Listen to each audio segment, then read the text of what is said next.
Good evening, everyone. Hello, welcome along to the Sports Corner. Didn't have to wait long, did you? Only took about 15 minutes to get back on air once again. But we have another game, of course. The games don't stop coming. We might have had an absolute enthralling thriller between Croatia and Spain. And if you missed it, where were you? 8 goals in that game, and no doubt probably one of the best European Championship matches in a long, long time. Until now. Because there's a game that's going to better it.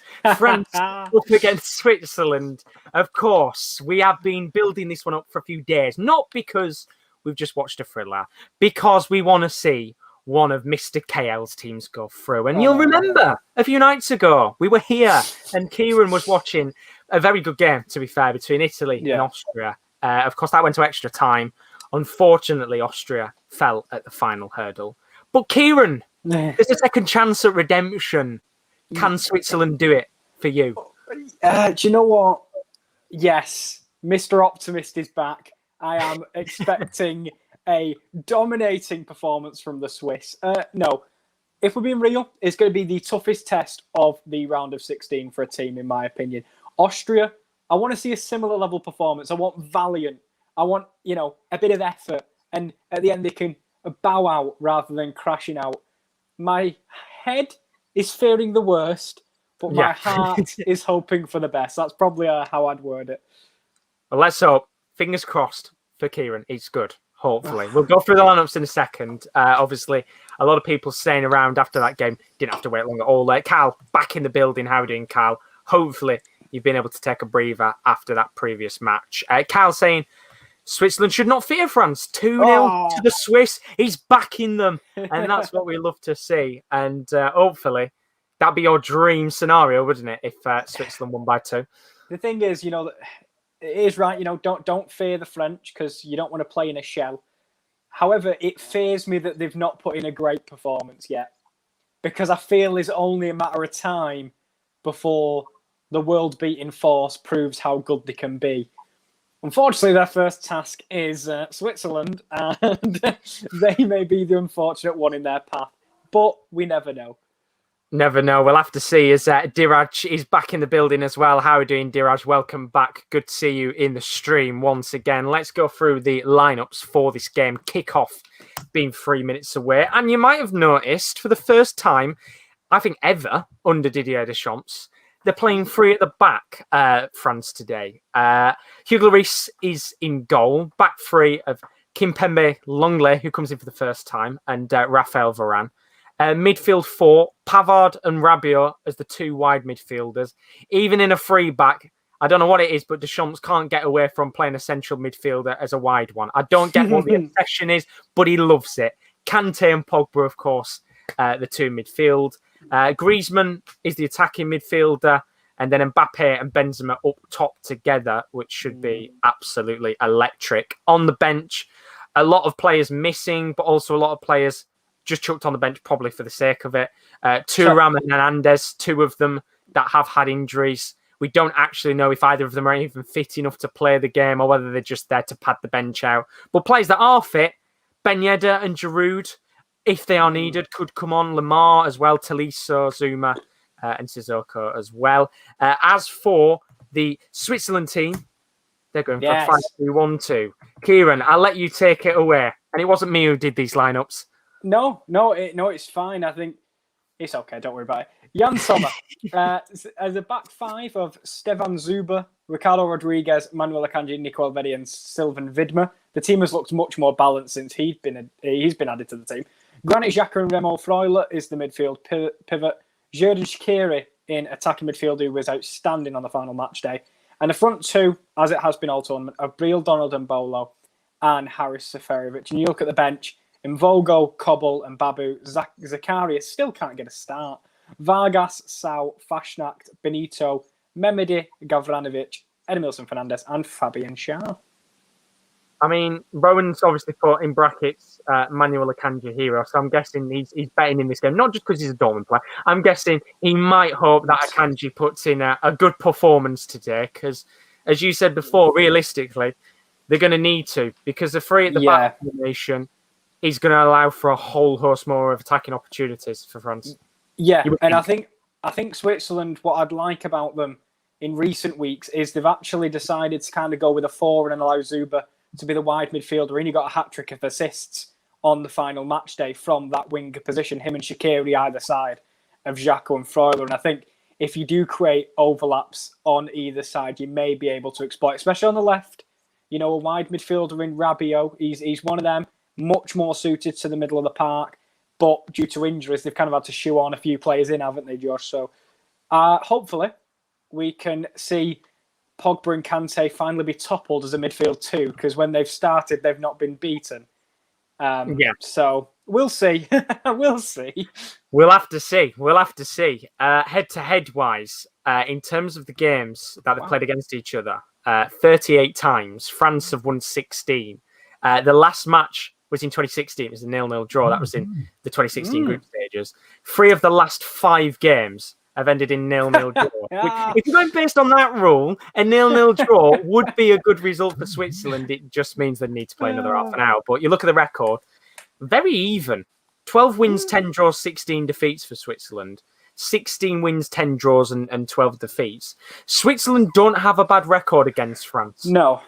But to be fair, when you play 38 times, it's a good job you've got a few in there. So it's really weird that they played that many times, but I guess they are pretty much neighbours in terms of geographical sense. So we'll have to see. I'm watching on ITV Hub, by the way. So if anyone is interested in the chat, I'm now just kicking off. I'm on 36 seconds.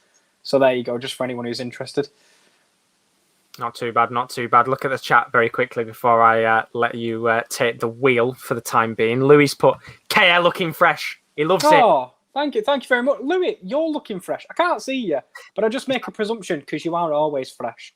Looking fresh with a big blue L as your profile picture. Looking fresh indeed. Hopefully no L's. No, actually, big L's today. We want for the Blues. Yes, exactly. That's what I was going to do. Les Blues take La L today, hopefully. Oh, fingers crossed. And then Daz has put in the chat as well. He's put, even Kieran, how are you doing today? And Josh, I have freshened up. Good to see, because I think we all needed a breather there for the game we just had. Yeah, I mean, I watched it, obviously. And yeah, I worry that you may have stolen all the action today. You did get extra time. You know, I thought out of the knockout stages, the second half of last night's Belgium Cup, Portugal was fantastic. The added time of Italy, Austria was brilliant. But that stole the cake by, I would say, he's won the 100 metres as if he's Usain Bolt in terms of round of the knockout, game of the knockout stage at this point. As I said in the stream, I don't think we are getting a better game than that. We had to soak that match up because I don't think we're going to get a game as dramatic as that. Maybe we're wrong, but do put your score predictions in the chat because I want to ask you, Kieran, your score prediction for this game. 1-0 Switzerland. I'm going with Kyle. Kyle went 2-0. I'll go 1-0. They're going to have to be very solid defensively, which I've got to admit, not Switzerland's forte if you look at the Italy game, but they'll try. Let's go 1-0 Switzerland. What about you, my friend? I'm going to go 3-3, extra time, 4-4, penalty shootout, Switzerland win it. Why not? After I'm in the mood now because we've had so many goals. I'm in party mode. We want more goals. And as jokes aside, I as you said, I don't think we're going to get the goals that we want, but I'm going to stick with a 3-3 prediction. Why not? Let's have it. Screw it, mate. Why not? Why not? As Daz has put, he's going 2-1 Switzerland. Yes. So no one is backing France, which is what we love to see. And hopefully that comes true for Kieran because one of his teams has gone out. It'd be nice to have at least one of your teams through.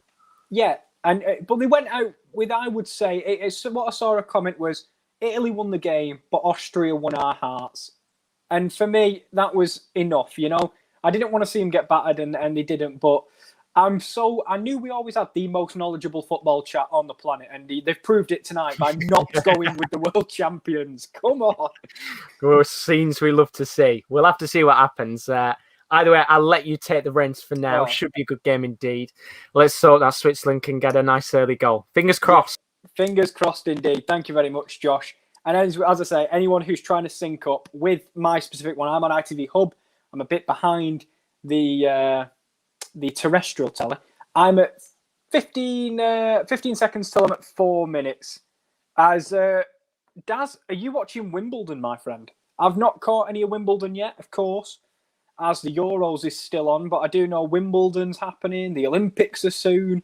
It's all coming. Who is Murray playing? Let us know in the chat, Daz, and let us know if there's any other big tennis games going on today. But we'll stop because Kylian Mbappe, he's not scored a goal yet at this tournament, but you just feel it's a matter of time for him to get himself on the score sheet. Was driving down the right-hand side before releasing it to Pogba, and it's just a real plethora of talent all over the pitch.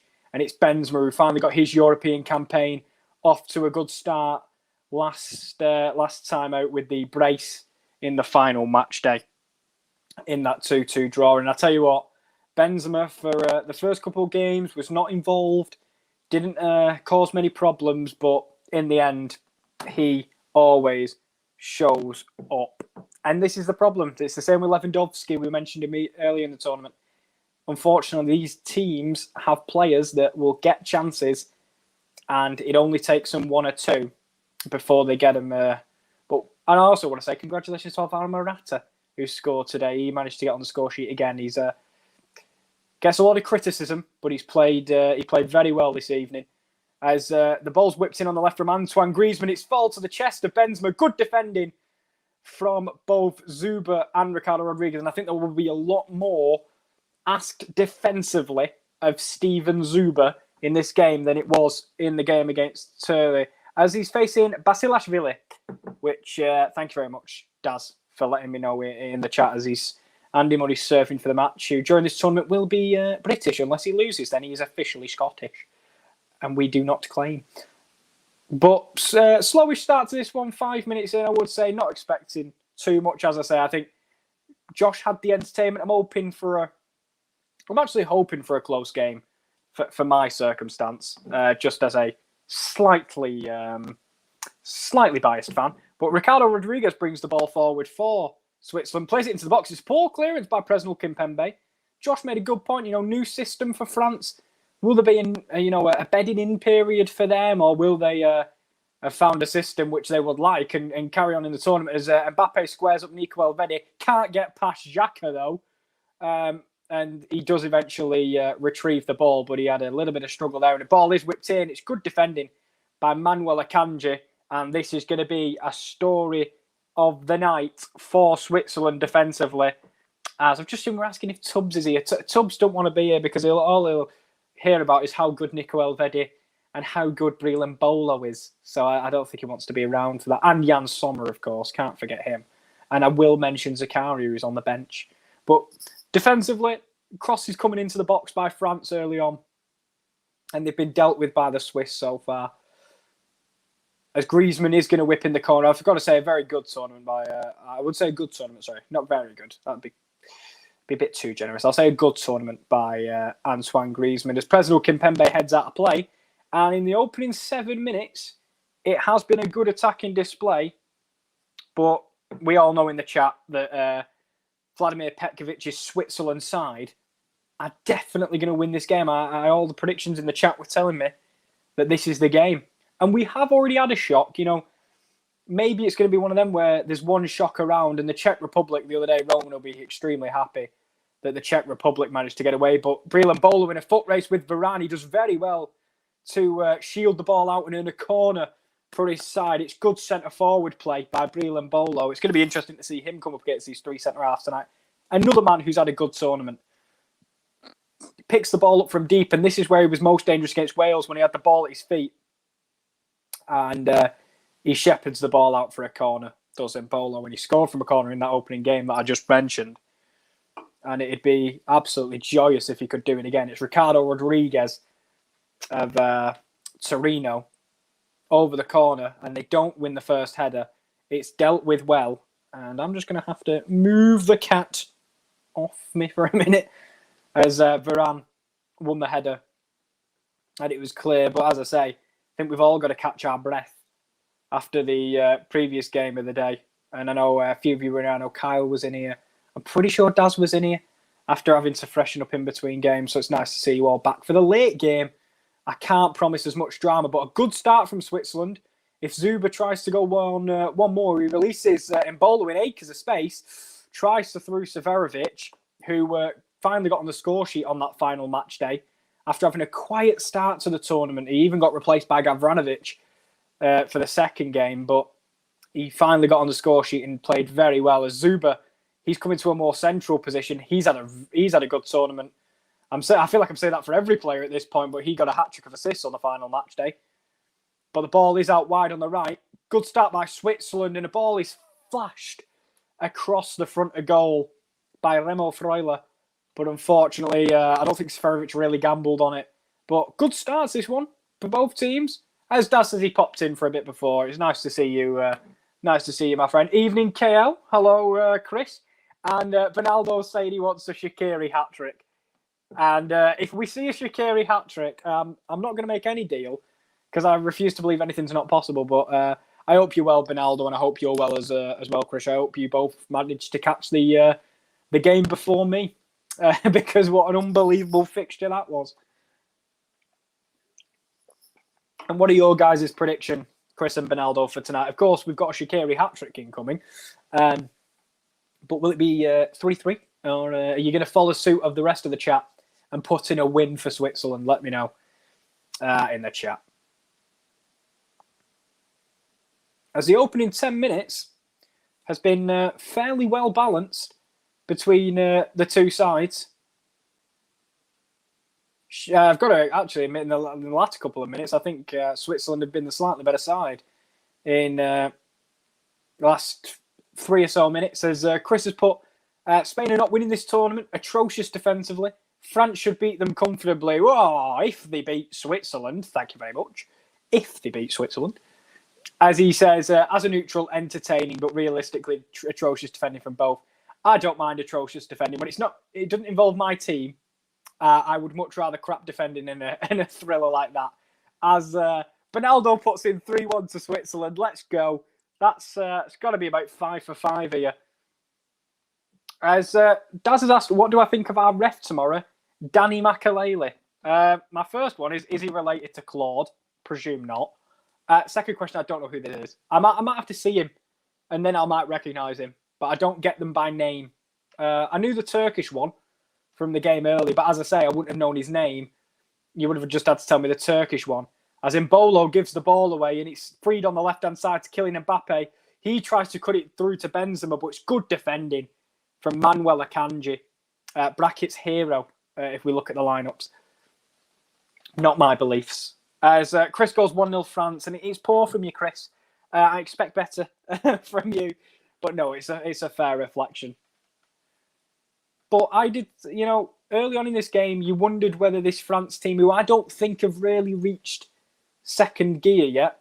I mean, as I say, if you could disagree if you'd like, let me know. But I think France are yet to get out of second gear.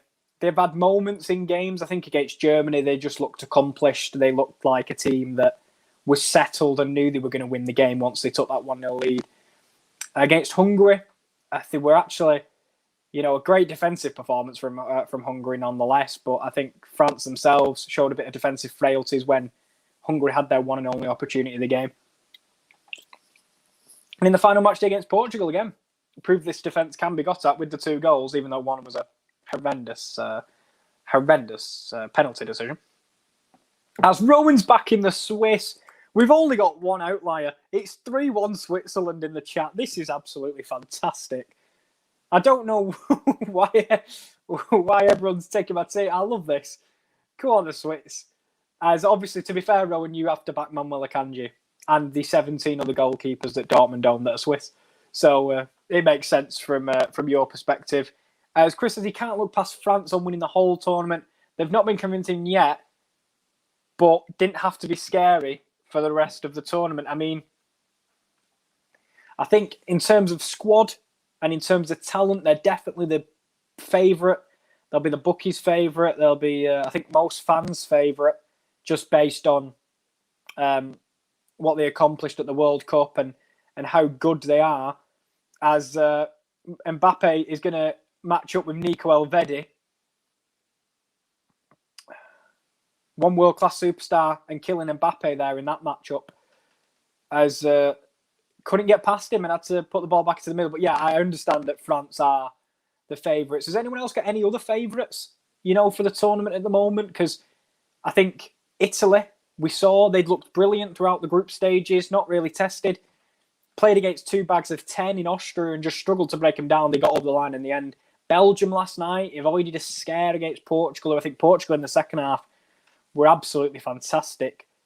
Spain going through, maybe weaker defensively, but have found a way to put the ball back in the net, in the back of the net. Sorry, in more recent fixtures against Slovakia and Croatia. Is there any other dark horses? Do you think Denmark for me? I think in that final group game was where I thought there's something special about that team. And I think me and Josh spoke about it off stream, actually. I think it was, can't remember if it was after the Russia game or in the knockout stage. And I said, and I think we both agreed, there's something special about that team as it balls into the box, and Haris Seferovic rises highest, and Switzerland have the lead. The world champions are behind, and it's Haris Seferovic who scored the first goal of the group, the last goal of the group stage for Switzerland. Gets the 1-0 up against the world champions. Josh, come in, it's 1-0. If you're there, I don't know if you're there. I think they might check this for offside. I'm not going to lie. Oh, no, not again. I'm only joking. No, no, he's onside. Don't worry, Kieran. It's a beautiful finish. Yes. It's typical Seferovic, isn't it? He's got the build and the height to get to headers, and he gets it right to the bottom left-hand corner. And as you said, I think he's been a bit of a slow start to the game, but it might work out in Switzerland's favour, the fact that it has started slowly, because obviously you will expect France to build into this. But my 3-3's on. It's possible. It is indeed. And I've got to admit, Stefan Zuber, we spoke about him earlier. I said he'd like to get forward a little bit more. He's the one who whips a delicious ball in, and Longley just gets outstrengthed by Seferovic. It's where he really thrives. He's in the air, and finishing is his main forte. And he's scored. Thank you, Josh. I'm so happy right now. I will say as well, you can see there is so much space for these Swiss players to exploit right now. Yeah. The way that the wide midfielders are, they are so high up the pitch that if you look at points, Rabiot and Pavard are pretty much acting as right wingers. They're not actually. I would expect them to be in a little bit deeper. Whether that plays into Switzerland's hands or not, I don't know. But somebody like Mbolo, if they can get a player of his quality up against someone like a Longley or a Kimpembe, I would put my money on him having a good go at them, if not beating them. Yeah, so I know I've got you here. Now I will let you know. Will you put the last chat on the screen from Kyle? I missed it on the screen and I didn't see what it was. As he said, to be honest with you, Kyle, the only reason I'm back in the Swiss is because I hate France and don't want them to win the Euros. Yeah, that's fine with me. Right now. I'll take any reason to back the Swiss over the French. I'm not bothered. But it is 1-0, and again, what a turn up for the Bucks. Another bigger team that hasn't got going just yet, but 17 minutes played, 1-0 Switzerland. Come on. Perfect start. It is indeed. Thank you very much, Josh. As always, I always bring him in for the big moments, but there is a free kick for France as I calm down a little bit. I can't believe it. I saw Austria take the lead, and I thought it had happened again. And I mean, he didn't look offside in the slightest, but the way he came in and told me he might have been, I bailed and I fell for it, to be honest with you. I apologise as well for headphone users, because my voice can be extremely high-pitched when goals go in. So I do apologise in advance. But Switzerland have the 1-0 lead, and I can't quite believe my eyes. As France have the free kick, it's Antoine Griezmann who stands over it. Ball into the box. It's great header by Nico Elvedi. It's honestly world-class defending. And Switzerland will try to break out now. But Zuber, who I've got to admit, since his introduction into the Swiss starting 11, has been faultless. He's been absolutely fantastic. This perceived 5, which can alter to a 4 for Switzerland. And it's a shame, because I've got to admit, Kevin and Babu played really well, but Widmer a little bit more accomplished defensively. I think this new system for Switzerland has allowed them to be more expressive. And it's a ball over the top, and they're really troubling them with that ball. And it's a good header away by Clement Longley. Daz says match point to Murray. As he says, Peter says, good to see you all, Chris. Good to see you all, especially Chris with the tragic news. Yeah, Chris, I hope you're well, my friend. I did nip into the chat. I didn't put a comment in, but heart goes out to you, my friend. I hope you're okay. And I hope everything goes well for the future. I do apologise, my friend. It's a terrible world sometimes. It really, really is. As France have some safe possession between their back three, and as we say, first real time that they've played this back three as they look for the ball to the right hand side, but it's a terrible pass and not clicking for France at the moment. And Switzerland, I've got to admit, I think had the better start from the majority of the opening 15 or so minutes as we now reaching in. It's no problem at all, Chris. As Daz, sorry, he asked about any changes I'd make for tomorrow. I'll tell you what, at halftime, me and Josh can go through like our starting 11 for tomorrow or something. We'll sort it out then. I'll say if I've made any changes at that point, because obviously I don't know the Mount and Chilwell situation still, which was a stupid situation in the first place. But anyway, and there's space on the right hand side. This time it is Vidma coming forward. He's going to gallop past one, and I think he'll earn a corner for his side. No, he'll earn a goal kick. Will Vidma, but he's played very well there. And Chris says he's going to stay strong, and I agree, mate. That is all you can do. Let hopefully, the professionals take care of it and take care of everyone in your family. As Haris Seferovic just getting another look at that goal. He rises higher than Clement Longley, wants it a bit more, and he's just a bit stronger.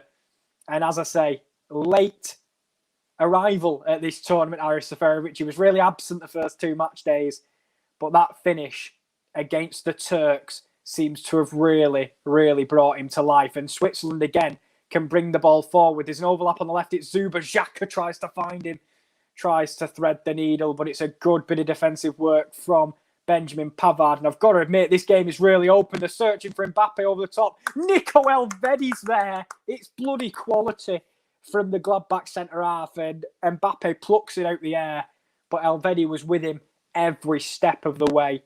It's absolutely fantastic from the Gladbach centre-back.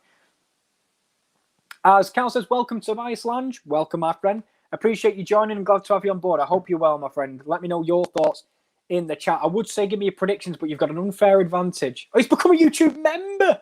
Oh, he's become a member. What a hero you are, Tobias. Thank you very much, my friend. I hope you enjoy becoming a member to the channel, and I hope you enjoy. I think we'll be adding more to that membership program over time. But thank you very much, Tobias. That's absolutely heroic from you, my friend. Much appreciated. And as I said, feel free to put comments in the chat and I'll get to anything you have to say, as long as it's not anything to offend the Swiss. As the ball's on the left-hand side. Now, Benzema puts one across, and I think Jan Sommer gets a touch on that from the cross from Rabiot. And I think he's parried it behind. It's a good save from Jan Sommer. As Rabiot definitely playing the advanced role. He tries to lash it across to Benzema. But yeah, Jan Sommer gets a touch on it, a diving touch, and puts it out for a throw-in on the opposing side.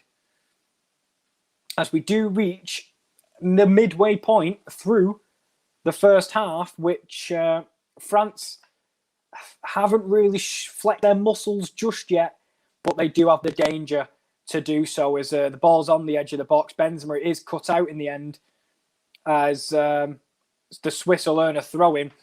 And I think even now, if I'm the Swiss, I'm slowing the game down at every opportunity because the world champions are behind. And I thought we'd saw the one shock from the Czech Republic, which, was a shock to some. I think the red card had a little bit to do with it, but I don't think the Netherlands were that great anyway.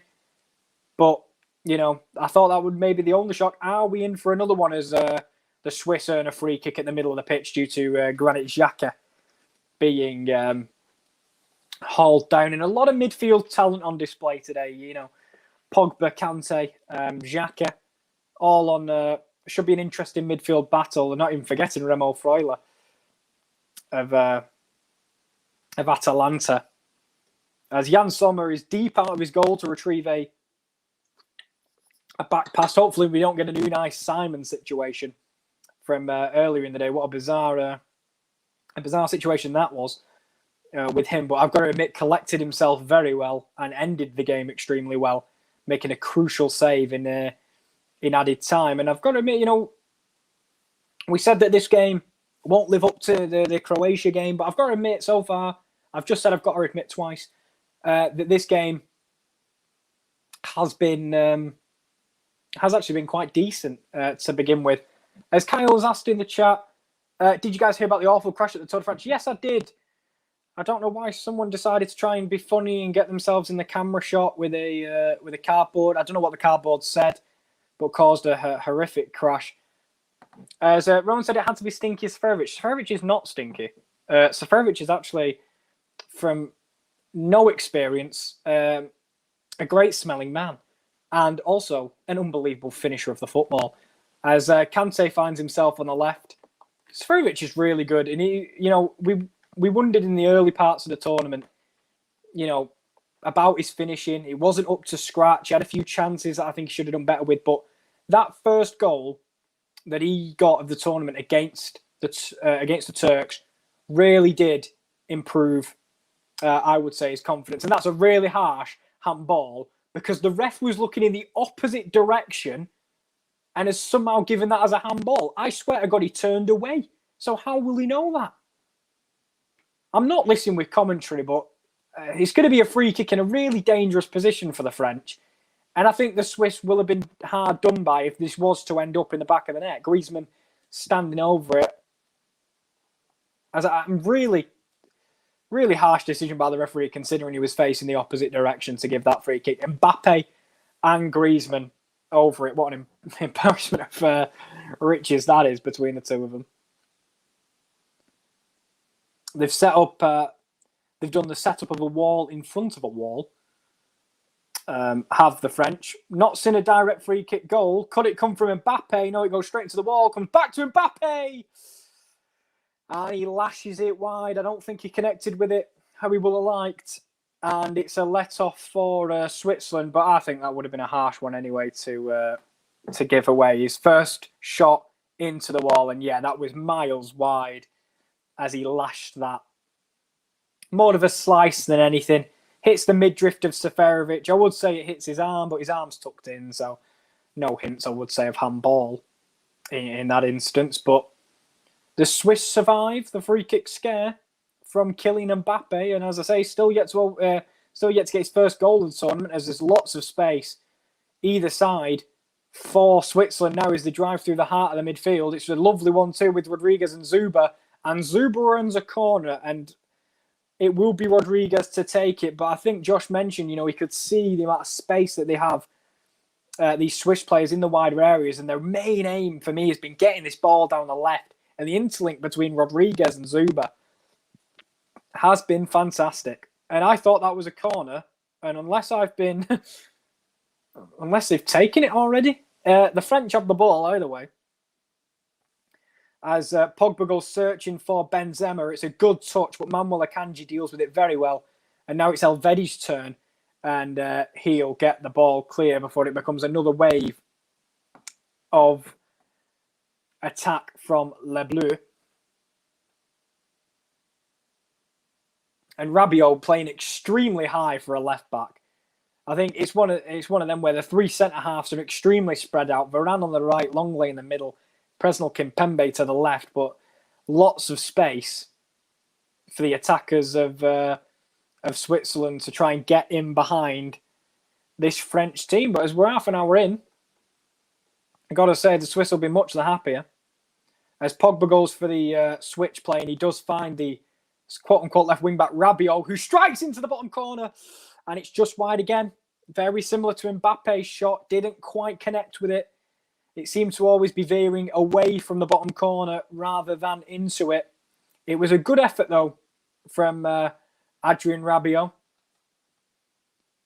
who's really been a mainstay in that in a central midfield three that France have operated with. Him, Pogba, and Kante has been the choice of Didier Deschamps in the opening couple of match days.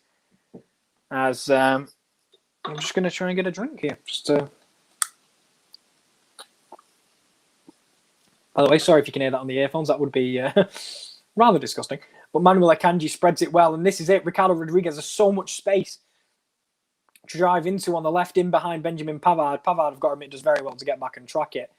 And they're back into their shape now. But if when Ricardo Rodriguez picks up the ball and runs it in with Zuber as well operating on the left, he's making some very intelligent runs in behind the back line as Rodriguez links up with Zuber again, and he'll look to whip the ball, and he takes it to the left. Good bit of good tackling, from Rafa Varane. As Chris says, imagine France get knocked out. It's coming home nonsense be trending. I think that was once we found out the Netherlands weren't making it through. I'm still not going to say anything. As Michael, hello Michael, I hope you're all right, my friend. Nice to see you. As he says, a great summer of sports, Euros, Copa America, Olympic Games, Gold Cup, involving the Caribbean, Central and North American nations. Looking forward to Olympic football. Yeah, plenty of sport coming up. And, if you're in England, I know it's not football, but you've got Wimbledon as well coming up. And that's a really mistimed challenge from Raphael Varane. I think he's got to pick up a booking, and he will, from the referee. But when's the Gold Cup, Michael, if you'd let me know? Because I'd like to see how the USA get on in the Gold Cup.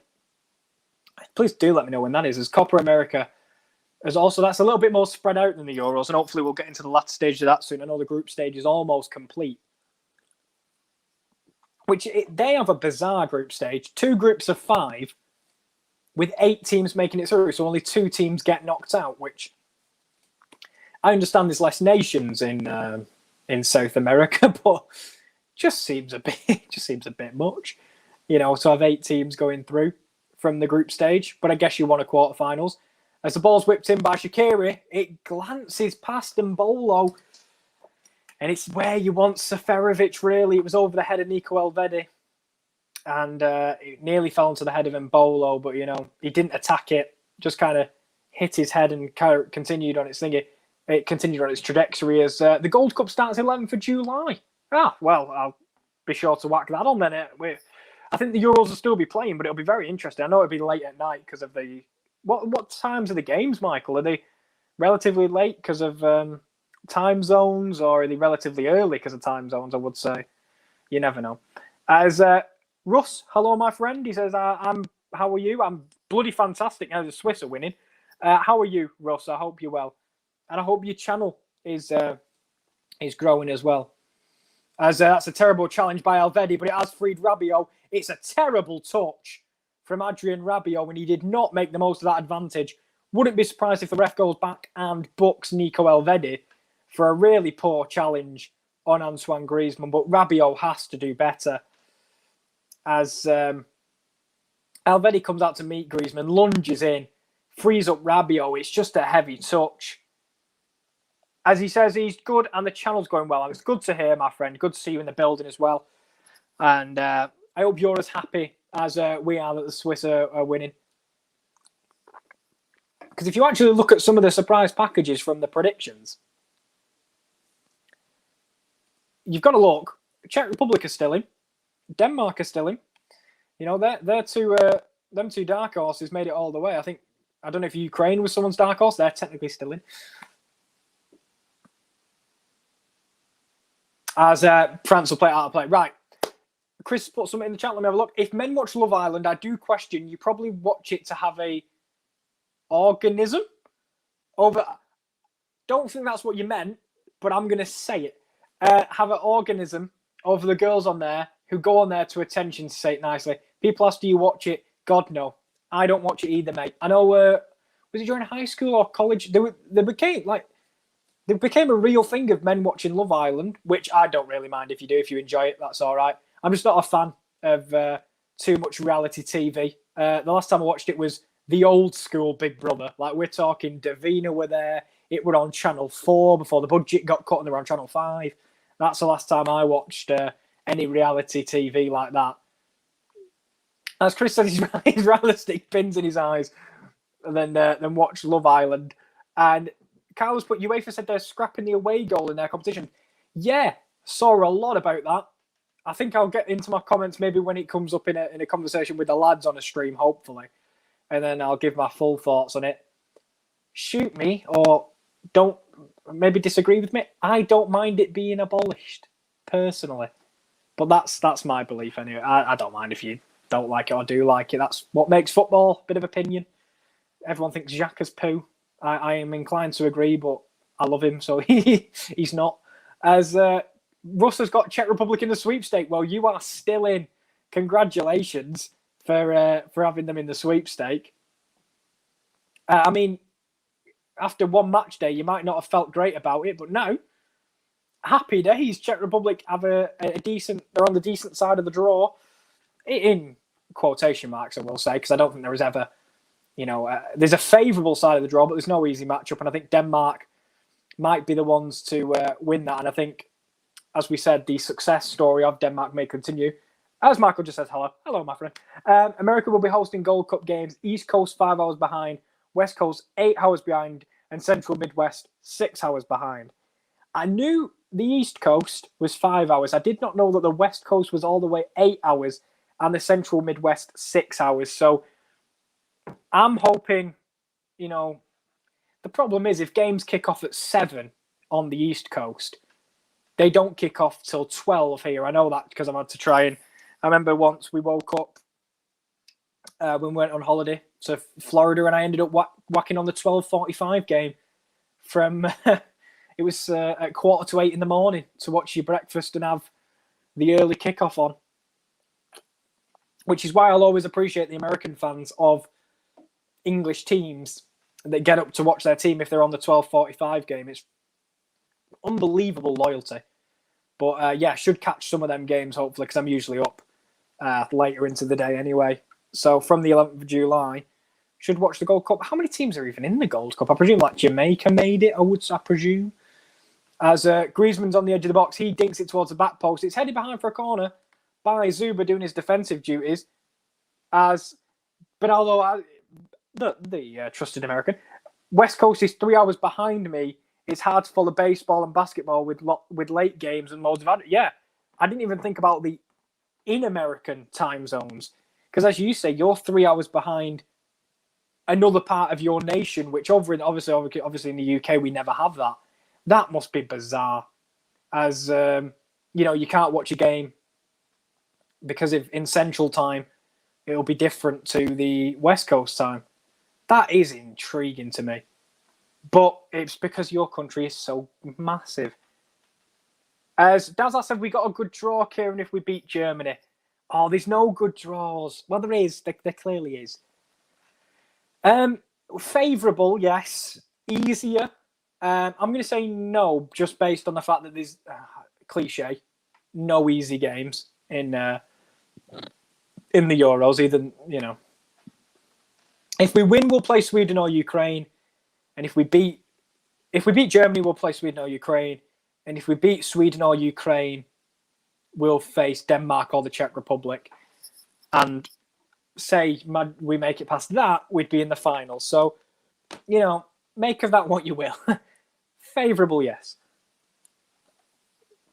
As we're just going to have a water break, which will be a good time for Didier Deschamps to get a word into his team, which I've got to admit, I keep saying I've got to admit, they haven't been as impressive as they will have liked. Again, we've not seen the best of them in this tournament, haven't got out of second gear, and I still don't think we have seen the world champion team. As we're just looking back at the goal, Zuba puts the ball up to Sferovic, slight nudge and good header, old-fashioned centre-forward play. As Michael, who's given me all the Gold Cup stuff, thank you very much, my friend. America and Mexico are rumoured to be putting in their B teams for the Gold Cup, or as they will also be putting out stronger teams for the Olympic Games starting later on in the set. Well, that is a shame. Oh, that's a real shame. I know the Olympics used to have a rule like you can only have certain amount of people over 23, but I guess America are okay because a lot of their players are on the younger side, or a lot of their golden generation. We're yet to see the results of their golden generation, hence why I put it in inverted commas. But the likes of, Tyler Adams, the likes of Weston McKennie, the likes of Brendan Aronson, who hopefully we'll see at some point. But then again, they do seem perfect for the Olympic Games if they are under 23. As the ball's into the box, cut out by Kanji. And I do think this game has actually slowed down a little bit in terms of action. But as I repeat, thank you, Michael, for all the Gold Cup information. I don't think anyone's going to ask, but I doubt there'll be any Gold Cup watch-alongs. I'm just going to put it in there now, because I'm not. I don't want to be the one dealing with noise complaints if a screamer goes in at 2:30. So I'll just get that out of the way now. I don't think Josh will mind. As France will control the possession. I think they have controlled the possession for long periods of this half. Not done too much with it, though, to trouble Jan Sommer. I've got to be honest, in terms of shots on target, I actually don't know if they've registered a single one as the ball is put into the box, headed out by Akanji. Xhaka frees up Embolo, who cuts inside, and now this is a real chance for a counter. He frees up Seferovic. It's a little bit heavy for him, but he does get into it, and now the Swiss are going to slow it down. But there was a real opportunity for a counter there for this Swiss side, but they'll get their foot on the ball and try and slow it down a little bit on this right-hand side with Xherdan Shaqiri. And they'll play it back to their centre-backs. I would say counter-attack officially over for Switzerland at the moment as Xhaka drops in deep as he likes to do and tries to string the play together. But now Switzerland have a ball over on the left-hand side. It will find Zuba, takes it down well.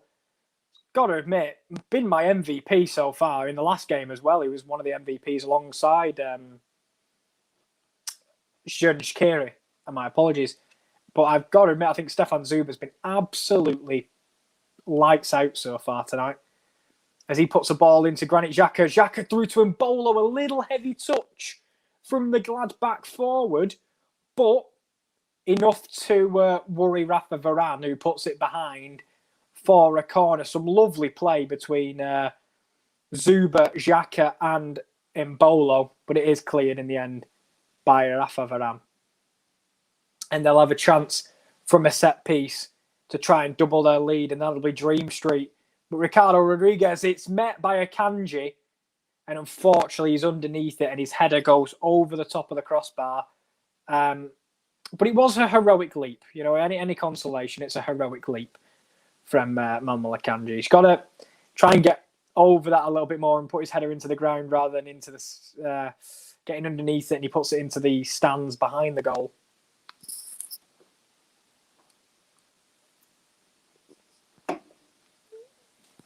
But we're creeping up on half time, and this could be, to be fair, the worst time if Switzerland were to concede is just before half time, because it'll take it'll completely alter the team talk from Petkovic, which I've got to admit will have been about how well they've played, and they won't want to concede late on in this game and kind of take the wind out of the sails, as I think that's what happened in the Austrian game. But there is a ball on the right-hand side. It's Mbappe matching up with Zuba.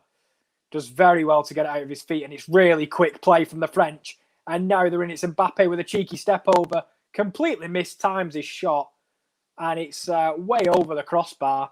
But that proves to me why the French can be so dangerous. The quick passing and moving one-touch play between Griezmann, Pavard and Mbappe opened up so much space for the shot. But he was falling over when he struck it, and it went over the top of the crossbar and won't really trouble Jan Sommer as we creep towards half time. I can't imagine there'll be tons of added time. I presume maybe the water break will have a little bit of an effect on that, and maybe 3-4 minutes, something like that. But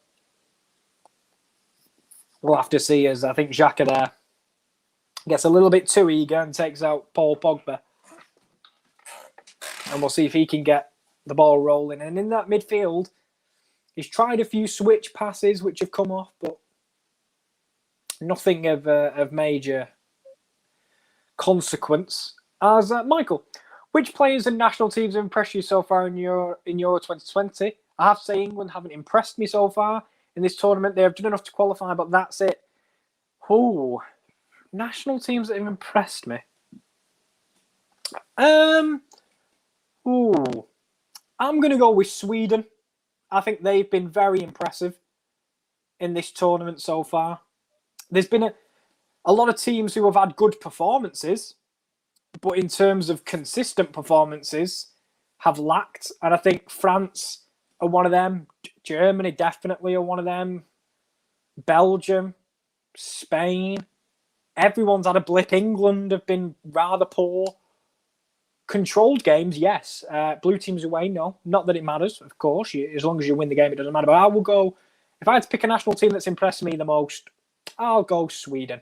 Because I can't say Austria or Switzerland because it's pure bias. So I'll take my bias out.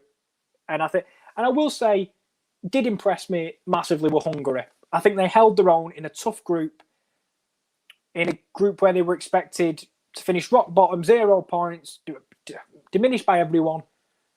And we're in to the next round for long periods of the final match day. So if I had to say my team still in the tournament, at the moment, I'd go with Sweden, Czech Republic. I'm not going to go Denmark because their first 2 match days weren't impressive for obvious reasons. But since then have been very impressive. So I'll stick with Sweden and the Czech Republic. Let me know, Michael, who do you think have impressed you so far? If you have any different additions, and obviously that can be to anybody. Who do you think has impressed you? Obviously, you asked players as well. If we're talking, I'm going to talk from this game specifically. I've got to admit, Steven Zub has been absolutely brilliant. I think Højbjerg has been fantastic throughout the tournament. There's been a lot of players, to be honest. Patrick Schick, obviously. As I tell you what, the ball was just about to be cleared, and it was actually deflected back in off the foot of Mbolo. But a minute and a half to go, after there was 2 minutes of additional time before we reach the 45-minute mark in this one. And Switzerland, who'd have thought it, have the lead with a minute to go. But you can never count out this French team.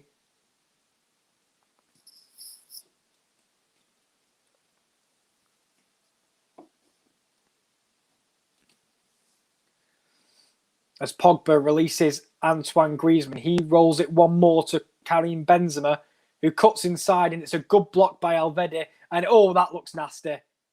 That looks nasty for Breel Donald and Bolo. And it's clearly a head injury. That does not look good.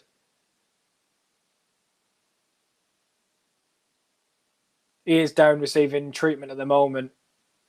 Yeah, you could tell the moment that Rabiot went up for that Mbolo was second best. And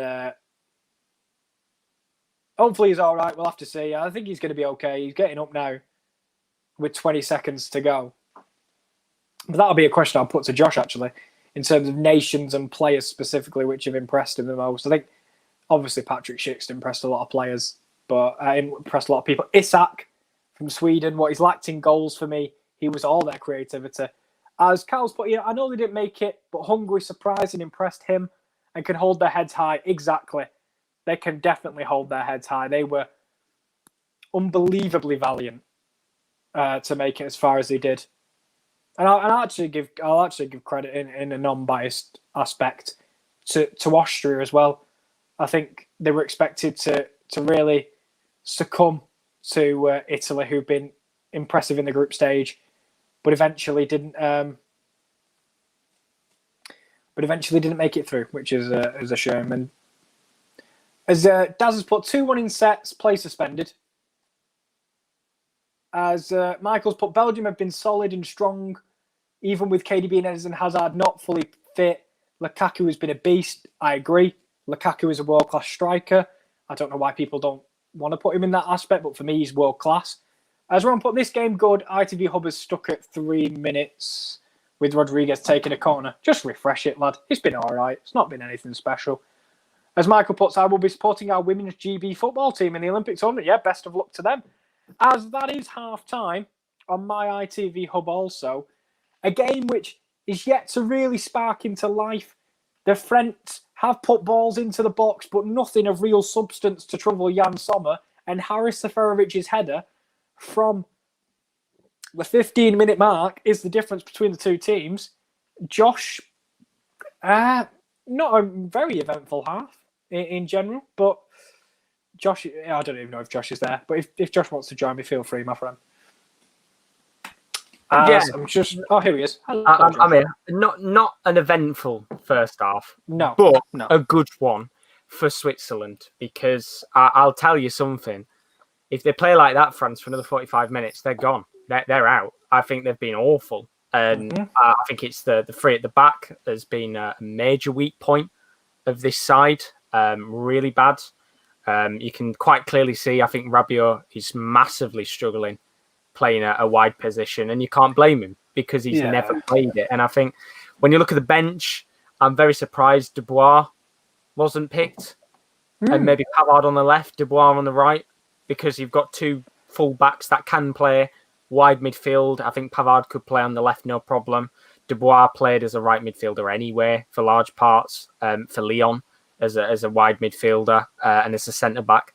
And I just think right now that France are on the verge, if they don't change something and quick, of being the big dogs booted out. And as we said before, I think somebody said, I think it was Chris who said, if France do get knocked out, then there's going to be a lot of England fans going absolutely crazy. But let's wait till Tuesday night. Let's wait till about 7:30, 8 o'clock Tuesday to whether we're through or not, because then you can get excited. But they look awful, France. Yeah, I think they look extremely poor. You know, you look into your game changers. Benzema hasn't really had a touch of the ball. I still fear him because his one touch of the ball will probably end up in the back of the net. That's just the striker, how good he is. Yeah. But Mbappe has tried to make things happen. I think the same with Griezmann. But to no avail, really. It's been going out to wide areas and they're taking shots from the outside of the box because they can't break the Swiss down into good positions. Everything's coming from wide areas trying to get crosses in, but it's blocked by the first man. And if it's on the edge of the box, it's either high and wide or blocked at source. So in terms of a Switzerland perspective, and another, what we'll say about Switzerland in this game is there is also, it's not like 2 bags of 10 and they've been completely dominated for long. They've had their moments, and I don't know about you, if you had to pick an MVP of the half, for me, Steven Zuber's been unbelievable again. Yeah, he's been very good in the game. I think he's probably one of the standout players of the tournament. It's mad now because he's got the most assists in the tournament at 4 without anybody really ever realising the work that he's done. And that's a big credit to him for what he's done for the Swiss team because, as you said, stats-wise of this game, they haven't been dominated. Switzerland have had 46% of the ball. They've had 1 shot on target, which was the goal. France haven't had a single shot on target. And they've never really tested Jan Sommer. Benzema has looked very badly quiet. Griezmann, who I think's had a pretty poor tournament, looks crap again. And I wonder whether this is a game that maybe screams out for a bit of a different player up top, like a Ben Yedder or something. Someone who doesn't usually get in the squad and should maybe give it a go. Because right now, I think the urgency for Switzerland needs to be to get a second. Because if they get a second goal in this game, right now, I can't see France getting 2. I can't even see them getting 1. So if you can get a second goal, preferably, let's say 60th minute, 60th, 70th, where there's not a great deal of time left, I could see Switzerland getting some. But at the same time, they might not even need it. Because if they can't get a shot on target, France, this game is looking like Switzerland, it could go into their favour. And of course, if they do go through, they'd have Spain in the next round. Yeah, I think, obviously, I know Spain scored 5 today, but I'd be looking and I'd thinking Switzerland have got a very interesting run. Switzerland, I said it yesterday. I said England-Switzerland final. It could be on. Yes. I'm not going to say anything because I can't do it. I remember even Benaldo put something on Twitter earlier. I don't even want to buy into the inkling that they're going to win this game because let's be real, we can't expect France to be that bad in the second half. They were really bad in that first half, and you're expecting them to turn it around to some extent. If not, they can't be much worse. Is basically my point. They can't be much worse. Is my point. But then you could say the same about the Netherlands. They didn't look great against the Czechs, and they never turned up either. And I know, obviously, they've got Deboa, which makes it completely different. But sometimes teams can surprise you. Sometimes they can have off days, and you expect them to come all guns blazing in the second half. And I'll get the bench up very quickly. When I look at that bench, it is weak. It's a very weak France bench because I would say take out Thuram and Hernandez. I don't think they're fit enough to play. I just think they're there to make the numbers. So you take those 2 out, take Mandanda and Maignan out because they're not going to come on. So that's 4 substitutes out. You are down to a very select few you're going to bring on. Dubois and Zuma are defenders, so they're not going to change much in terms of attack. You are then limited in terms to an attacking sense of Ben Yedder, Coleman, and Lamar. Yep. There's 3 players, which I think we will probably see all 3 come on if it gets desperate. I just don't think they've got enough there right now to the fact that if they don't change it up, I think they could seriously get booted out here. I think you're right in terms of it's a weaker France, but I think France have been slightly unfortunate with injuries, which is why they've been forced into playing this system, because the out-and-out left-backs have got Hernandez, as you say, he's on the bench because no one else is fit. Even though he's not fit, he just has to It's sit just there for the purpose of adding the numbers. Yeah, it's why Maguire was there on the for England. So I agree with you in that circumstance. And Dembele's injured as well. He was another attacker that has obviously been crashed out because he's made of glass. But Lamar, Coleman, and Ben Yedder, though, are arguably better than the whole Swiss bench, which is another way to look at it. You know, they don't. For France, it's not a great bench, but I think any other nation in the world would bite your hand off if they could make 3 subs and it'd be them 3. So there'll be a different team in that second. I don't think they'll make any changes immediately. As you say, I think Tolisso and Sissoko, they're not really who you want to be bringing on in terms of a playmaker, but they're only the other options, really. And Giroud. Obviously, I didn't even include Giroud in there because he won't come on because Mbappe's on the pitch, so that's not happening in the slightest. Oh, yeah, of course, yeah. Mbappe politely gets off the pitch because they're not going to put Benzema and Giroud together because obviously that doesn't work. So I guess the only way you could do it then is you take Griezmann off, but then I think, again, you're forced then to take him off and you don't want him because he's the most creative playmaker you've got. Do you think this tournament, obviously they're not out yet, they could still come back and win it and they could still win the whole tournament. This is one of the first major tournaments where Giroud is not up top. And I know everyone during the World Cup was like, why does Giroud start? And people clearly don't realise what he did for that team. You know, he didn't score in open play. It doesn't matter because he was what allowed other players to do what they can do. The likes of Griezmann in the last Euros and in the World Cup and Mbappe in the World Cup. Do you think finally now, I know Benzema's an unbelievable striker. He is. But this team isn't the same without Giroud up top. And I know you love him. And I'm not saying this just to please you. But genuinely, they look a different team without him. I think it's... I'm going to take Giroud out of the equation and say I think it's more of an ego problem. I think it's more of an ego problem more than anything. I think, you know, before this tournament started, obviously you got the comments that came out from Benzema saying that he was an F1 car and Giroud was a go-kart. And obviously, to a certain extent, I think that's just embarrassing to call out your own striker, your own teammate and friend, let's not forget, and go out there and basically slag him off in front of the press. That's already a bad start.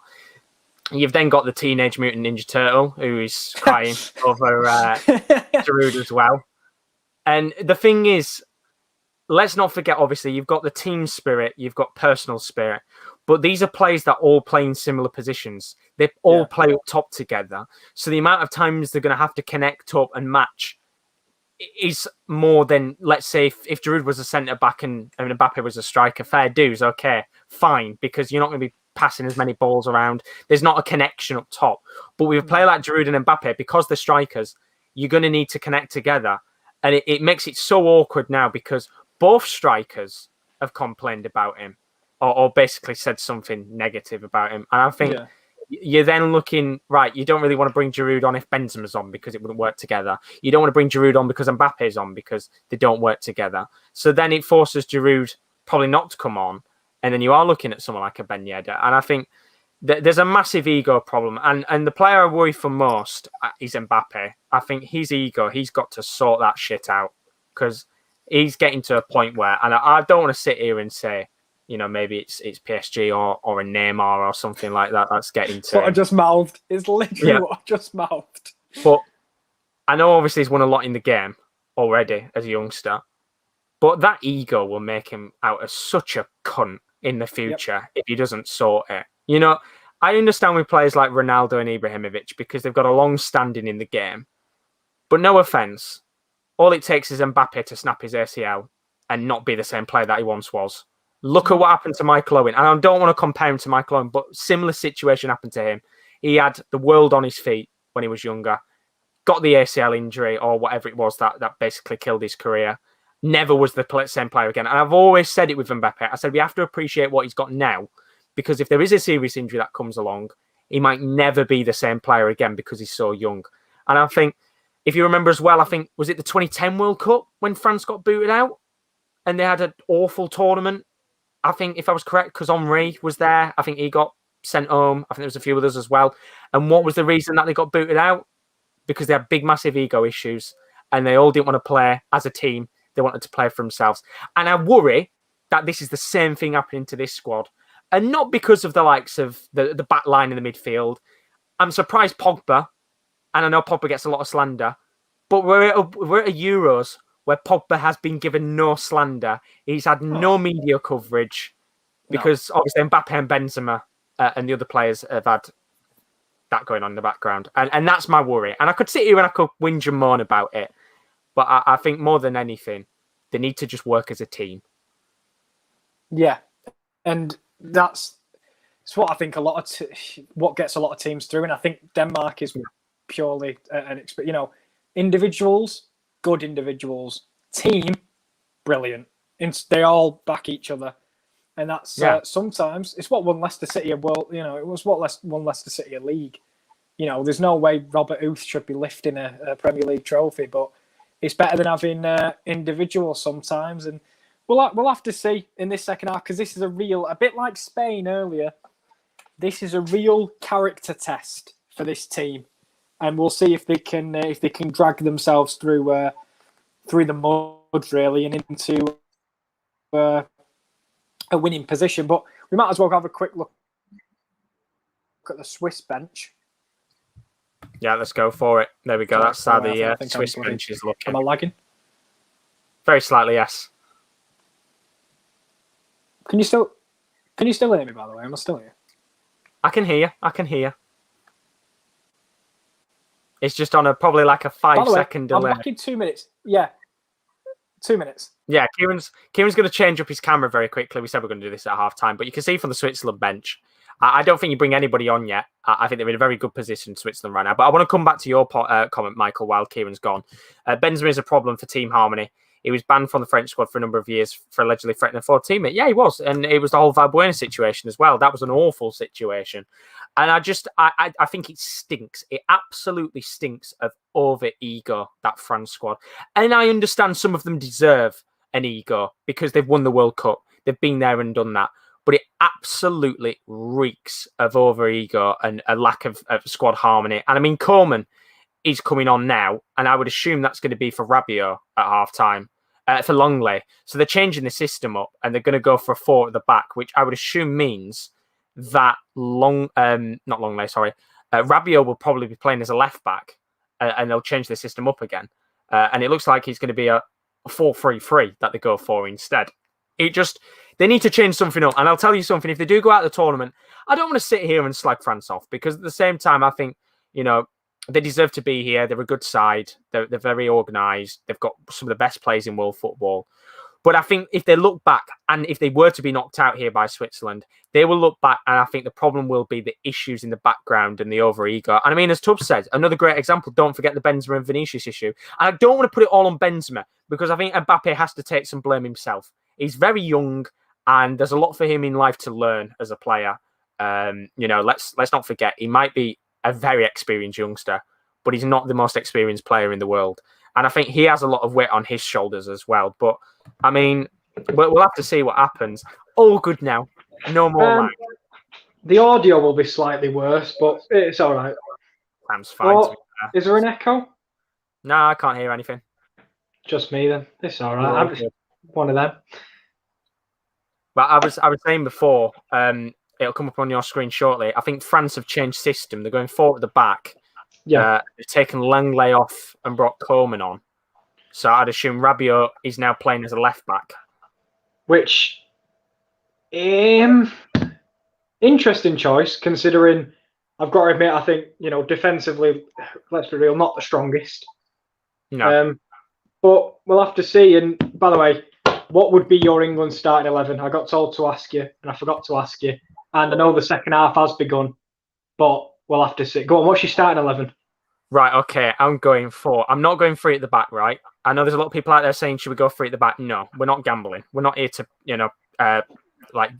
piss about, basically. This is a big game. I'm going to go 4-2-3-1. Stick with it. I'm going Pickford in goal. You ain't dropping him. Best player we've had of the tournament so far. Back four. Right back, Trippier. He's got to stay in the team. Love him. Centre back, Maguire, Stones. Stick them together. Fantastic. Maybe Mings if Maguire's not fully fit, but that's what I'll go for. Left back, if Chilwell's back, get him in the team. I want to see Chilwell. If not, we'll have Shaw in there. Yeah, to be sure. Don't mind Shaw. I think they're both fine. Right. Midfield 2, I'm going Rice and Henderson. Sorry, Calvin. I'd like to see Calvin in there, but I'm going to drop him for this game. Left mid, Foden. Right mid, Sancho. Back in midfielder, Grealish. Striker, Calvert-Lewin. Fuck off, Kane. Yeah! He's in the team. He's not getting picked. He's not getting picked. It's Kane who's in there, but I'd like to think he would. Sancho won't get picked, which is stupid. And wouldn't be surprised if Grealish gets dropped as well, even though he's been unbelievable. I feel, actually, in that team, I do feel harsh dropping Bukayo Saka, because Bukayo Saka was brilliant the other night. But and I didn't get to see the game, so I'm just going based on more than anything. The news of what it was like. And I said earlier, I wouldn't drop him. But when you've got a player like Sancho, who knows most of those players in that German team, you've got to stick him in there. You've got to give him a go. Well, I saw that's what, I can't remember which former player said it. And he said, you might as well play Sancho, as you said, because all the Germans will fear him because they know how good he is. But I doubt it. You never know. We could hope for a changing of the guard, but I've got a feeling it'll be old ye faithful that he likes to go with in tournaments. Would you go free at the back? Because I was asked the same question earlier. Would you match Germany up? Because I just don't think we've got the players to do it. The only fear I have is when we played Scotland, their biggest threat was Robertson and O'Donnell on either side, the wing backs. Germany play the exact same system, and we saw we were vulnerable to it.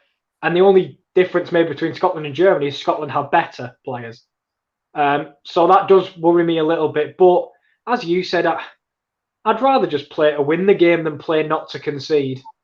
Yeah, I don't want to sit there and gamble. And I think apparently, I don't know if it's true or not, but Gosens might not be available for Germany. He might be out. That's the last minute call for Germany to whether he's available or not. So again, if he isn't available, that could be a massive player missing for Germany because he was so key in that game against Portugal. But there's now he's not a time to gamble. Your time to gamble was in the group stages. Now you've got to go with your best team. You've got to give it your all. And I said before, if it's a good game and we lose, I enjoy it as a neutral. If it's a good game and we're through, then we look forward to a game against Sweden or Ukraine. We look forward to it coming home. Thank you, Josh. Thank you very much. If I have any tech issues, I know you'll be there to save me because I've had to switch screens. So thank you. Much love, Josh. Thank you. What a guy. What a guy. He is the absolute hero that is Josh Caswell. But let us know in the chat your England team for tomorrow. I'd probably go very similar. I think Saka, Grealish, maybe whack Foden on a different wing. But I tell you what, lots of space for France now, for Switzerland. Embolo on the right. Go on, Embolo, skips past one, put it in the middle. How's it been missed? It's been I think someone got a touch on it in the end, but there's so much space for Switzerland and a real lack of tracking back from France. They seem to get dispossessed and then saunter back into defensive shape. But now it's France's turn, and it's Griezmann on the right-hand side. He's been squared up by Ricardo Rodriguez. He rolls it to Mbappe, back to Griezmann. But a real chance for Switzerland there, and they had so much space. And Bolo did well, and could have gone down under the challenge of Kimpembe if he made a connection, but skipped past him, drilled it back across, and I think it was actually a slashed clearance from the defender, which took it away from Seferovic at the back post. But real good chance for Switzerland to double their lead, which is probably would be vital in this game. We have seen a 2-goal comeback already today, but Mbolo did very well. Really unfortunate there.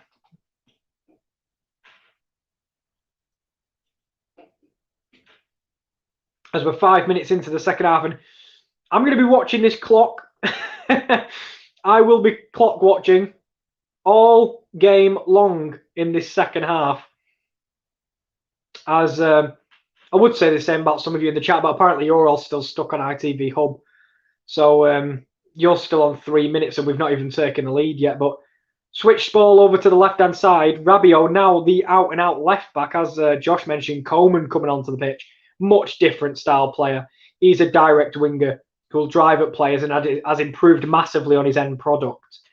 Still worry about him injury-wise. I worry about his fitness a little bit. But I know he's been linked recently to the likes of Manchester United, and I think apparently Bayern Munich want 50 million euros for Kingsley Coleman, who has won everything in his career. He's, you forget how young he is. Zuba down the left-hand side, skips away from Pavard. He's done brilliantly, Stefan Zuba. Cross by his pen! Surely, ref! Come on! I've got to admit, I thought it were a pen. As Zuba cut inside, he did a lovely little cutback, and Pavard went sliding in, and I was convinced it was a penalty. I'll probably have to look at the replay because my decisions are based on first view and will heavily favour Switzerland. As Benzema cuts inside, he drills it into Mbappe, who flicks it round the corner. Oh, he goes down under the challenge of Akanji. But that's 2 incidents in both boxes which have been... And the ref's looking at something, but I don't know if this is... It's going to the monitor, but is this for the Akanji tackle or the Pavard tackle? Because they happen in a matter... I'm presuming it's the Akanji tackle, which just happened. As I just moved the camera, my apologies. This is at the other end. Oh, that's on the line! That's on the line. The connection, it's on the line. It's tight. It could be a penalty for Switzerland. It's a penalty for Switzerland! And Pavard went sliding in. My first thought was a pen. And that's the challenge they were looking at. It's really on the line of the box. Zuba cuts it back. Brilliant, intelligent play from the winger. And Pavard slides in and takes him out. And it's a penalty to Switzerland and a chance to double their lead. And Zuba, I'm running out of words to describe this man. He's been absolutely brilliant. Let's have a look. Who's going to have the bottle to step up and take it? This is a real chance for Switzerland to double their lead. Just looking at the man taking it. I'm presuming it'll be Seferovic or maybe Shaqiri would be my first instinct. It's Ricardo Rodriguez, the fullback turned centre-back, to make it 2-0 to Switzerland over the world champions. He's up against Hugo Lloris to make it 2-0.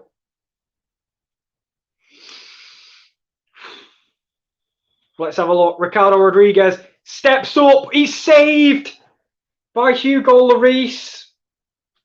And that is a real turning point in the match for the French team. And I've got to admit, the history of poor penalties, that is a really bad one from Ricardo Rodriguez. He goes into the bottom right corner. It's a good save by Lloris. And that, for me, I think will be the turning point in this one. As Lloris saves the pen.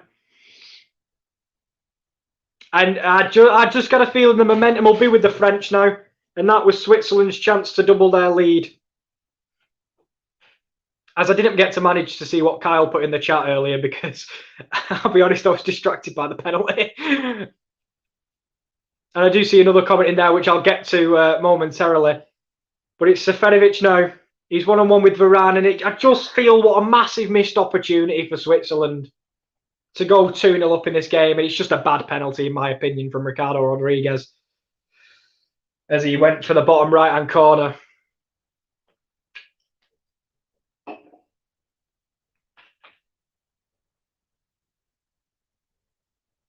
As the ball's deflected in, and what a momentum shifter. It's on the right-hand side now with Antoine Griezmann.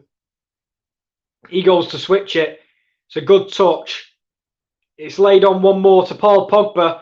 He cuts inside, rolls it over. Mbappe wide, very close from Kylian Mbappe, who's provided pretty much everything but a goal today. And I think I think that's saying why defenders shouldn't take pens.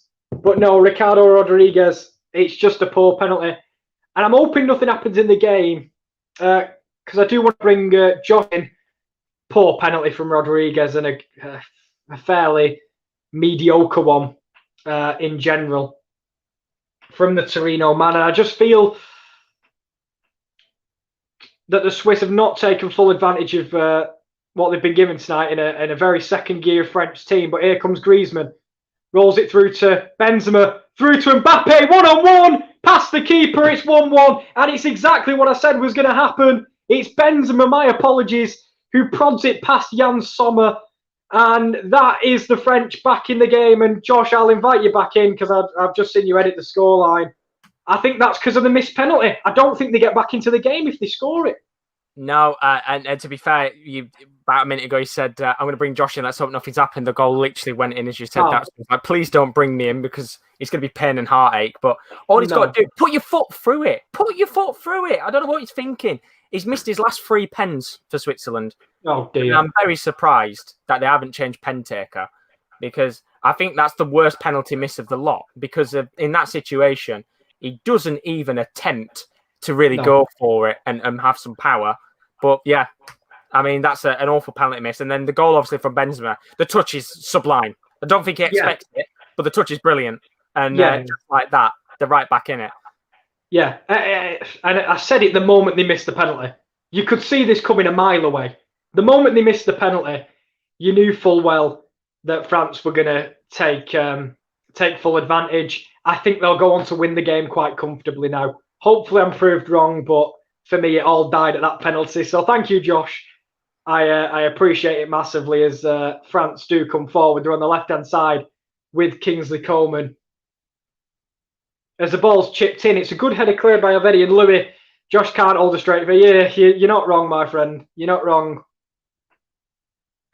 As the ball's a lovely little bit of interlink play, and they're in again, and it's over the crossbar. It's in at the back post. It's nodded home. Benzema's scored. I don't know why I can predict what's going to happen, but there you go. Yeah, I was just about to say, do you know when you said, I hope that they don't score? I'm just sat there watching Griezmann's highlight for the flick towards Benzema. Yeah, it looks like now it's going to turn into an absolute rout, this. It's exactly what I said was happening when I was speaking to you. The moment the first goal went in, they'll just collapse. Sorry to bring you in so soon, Josh. I was hoping I didn't have to, but thank you very much. No, it's all right. And Rowan, if you're in the building, Rowan, you had Benzema as your top scorer on your bet, and you cashed out. And you cashed it out. And I said to you, don't. Keep it in. And he cashed out in the last match day. He scored 4 now since he's cashed out. Oh, well, that is quite poor. He's definitely onside, by the way, as Griezmann chipped it over to the back post where Karim Benzema headers in. And it's a lovely flick round the corner from Mbappe. Lovely football by Griezmann to chip it to the back post. It's a good save by Jan Sommer, but Benzema heads into an empty net. And it's 2-1 to the French national team. And it's exactly what I said was going to happen from the moment the penalty was missed by Ricardo Rodriguez. The game was going to change. And on 60 minutes, that's exactly what's happened. It's 2-1 to France. And I wouldn't be surprised if they score more and it becomes 3 or 4-1 at this point because of the missed penalty earlier on in the fixture. But we are at the 60-minute mark, and what a turnaround from France! They're really showing their quality in this second half, and We said at half-time, is it a test of character for that team? It definitely is a test that has been passed, as I'm pretty much expecting the Swiss to capitulate in front of my eyes. As hello, the football talk. I hope you're well. As you said, you've got a new look. I like the new look. As the ball's on the right-hand side now, and this is Griezmann. Cuts it back to Kante, and I just struggle to see how the Swiss are going to keep themselves in this game and not get blown away, because they look night and day from the way they started the half. As Carl says, if Switzerland lose, they will deserve to, and I will not feel for them. Should have been 2-0 up. Completely agree. Completely agree with you, my friend. They should have had that second goal. No idea why they'd give such a poor penalty record, a man with such a poor penalty record, a penalty in the biggest moment in the nation's recent history. And it was a horrific penalty. Awful penalty. Terrible from Ricardo Rodriguez, who's an experienced player and should be doing better. And for me, is the reason they are behind in this game right now, because of that real change in momentum. But game's not over yet. We've seen some amazing comebacks. I think this one might end 3 or 4-1 though, at this rate, to the French.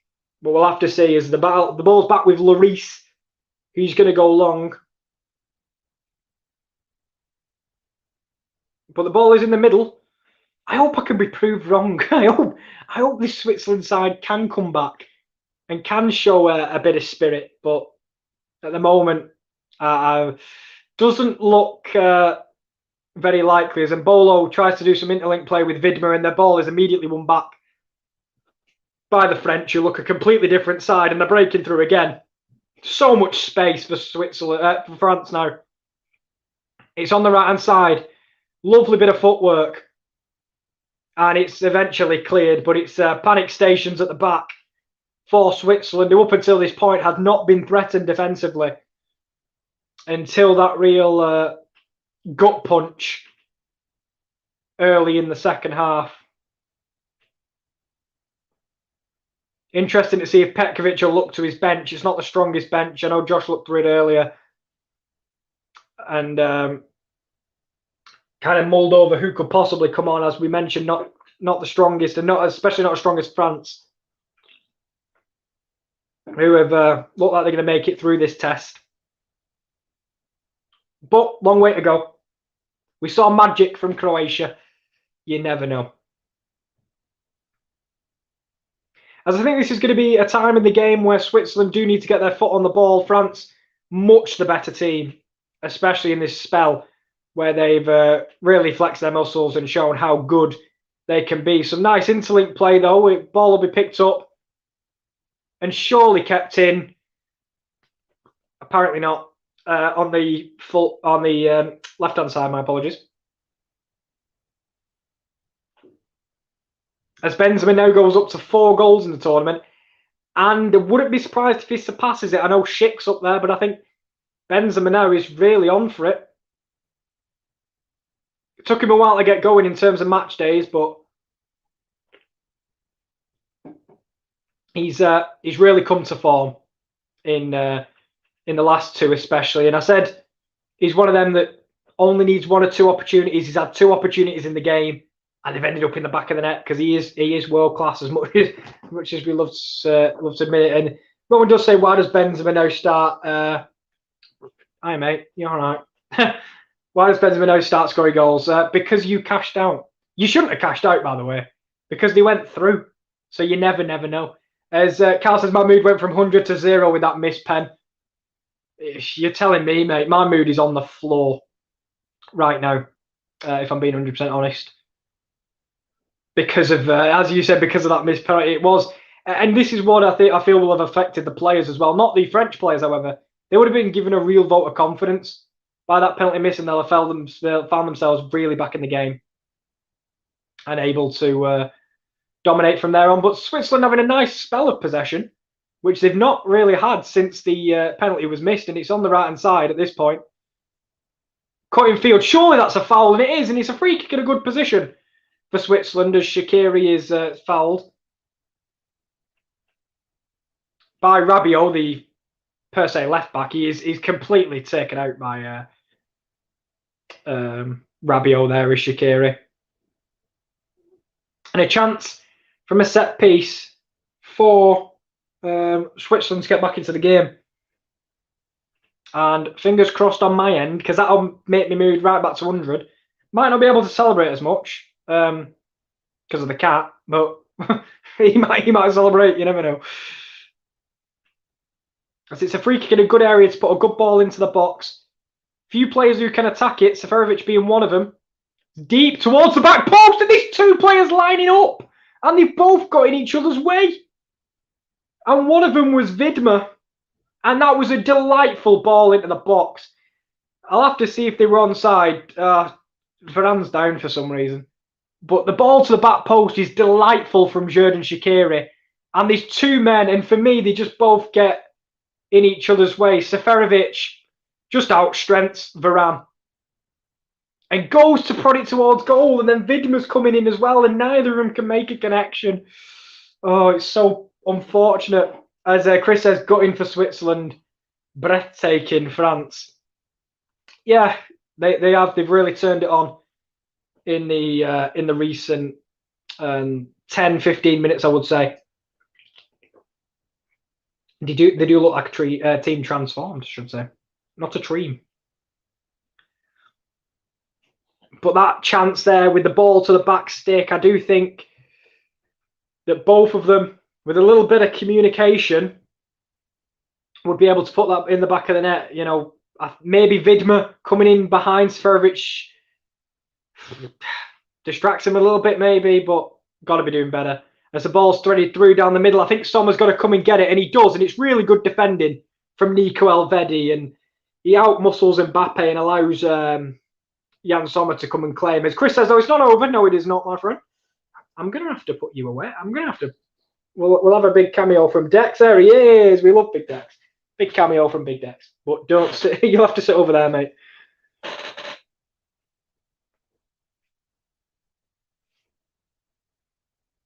As Switzerland have the ball. And this is...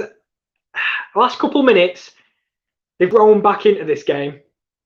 As, again, just in case anyone's wondering, I am like a minute and a half behind. Don't put spoilers in the chat. I think most of you already know. As there's a ball down the middle, it's just behind Xherdan Shaqiri. But yeah, I'm on 68, basically. 67, 55 or whatever. As a switcher play looks to go down the middle, it's going to be nodded back. And that is a terrible bit of communication. And it could have gone in, but Vidma ends up heading it behind for a corner. That was nerve-wracking stuff between Sommer and Vidma. Both on different pages, and it was a nothing long ball, could have easily been dealt with, but Vidma nodded it past Sommer and almost into the back of the net. As I've been asked, what do you think of Rafa going to Everton? I think Rafa's brilliant, my friend. You saw in his short appearances for Portugal, and especially with that interlinking goal with Ronaldo, was absolutely wonderful. He's a really talented player. I think he'll fit right in. They're in need of a winger, a really good one at that. I think he means Rafa Benitez. Oh, I thought he meant Rafa. Oh, screw that. Oh, Benitez, I don't care then, Josh. I'll be honest with you, lad. Don't care. Nah, it's one of them appointments, isn't it? Could they have gone maybe a little bit more outlandish, possibly? But you know what you're going to get with Rafa Benitez. Not as good as Rafa Silva, I will comment. But there you go. Thanks, Josh, by the way.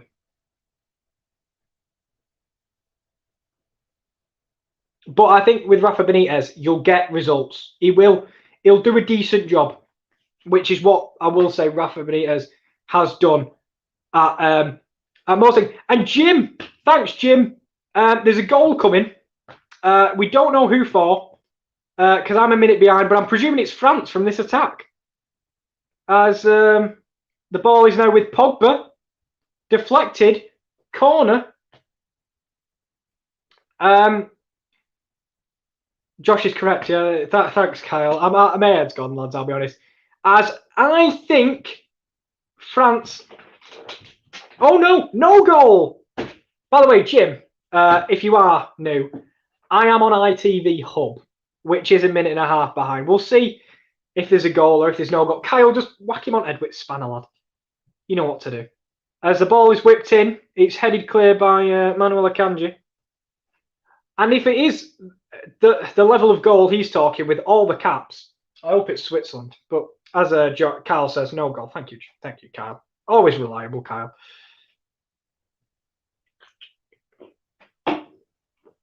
Just having a bad night. It started so well. The levels were 100. The levels are now 0, if not below. As Mbappe whips it in, it's a good header clear. And yeah, I did think it was Rafa the player. They're in much need of a wing. I'd love them to get Rafa the player. As Switzerland are free on the left-hand side. Please be the goal. Drilled in low. It's poor. It's really poor.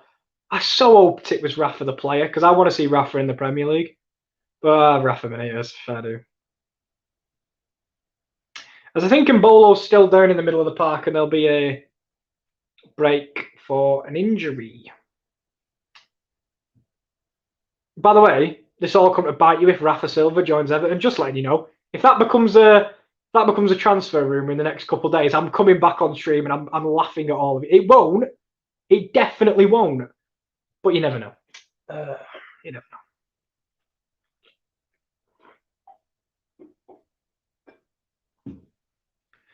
And with the Euros going on, I feel like there's been a lack of transfer news, especially at the highest level. Besides the Sancho to Man United, which has been around forever, I feel like there's, because of this tournament and everyone being occupied by it, I don't think there's been as much transfer news apart from, Rashika and Buendia as well. They're two of the bigger moves. Arsenal look to be getting a player. Can't remember his name. Fabrizio Romano tweeted out earlier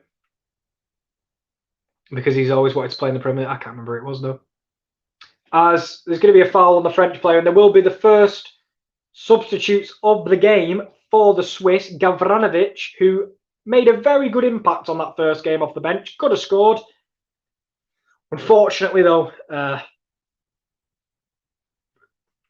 was offside. As Shaqiri comes off, I think Rowan needed him to score, so that's gob. As Vidma comes off as well for Kevin Mbabu. So Shaqiri off for Gavranovic. Vidma off for Kevin Mbabu, who are much more attacking fullback, it's fair to say. But with 18 minutes to go, it's not quite become the 3-1-4-1 I was expecting, and maybe still am half expecting, as the game continues. But yeah.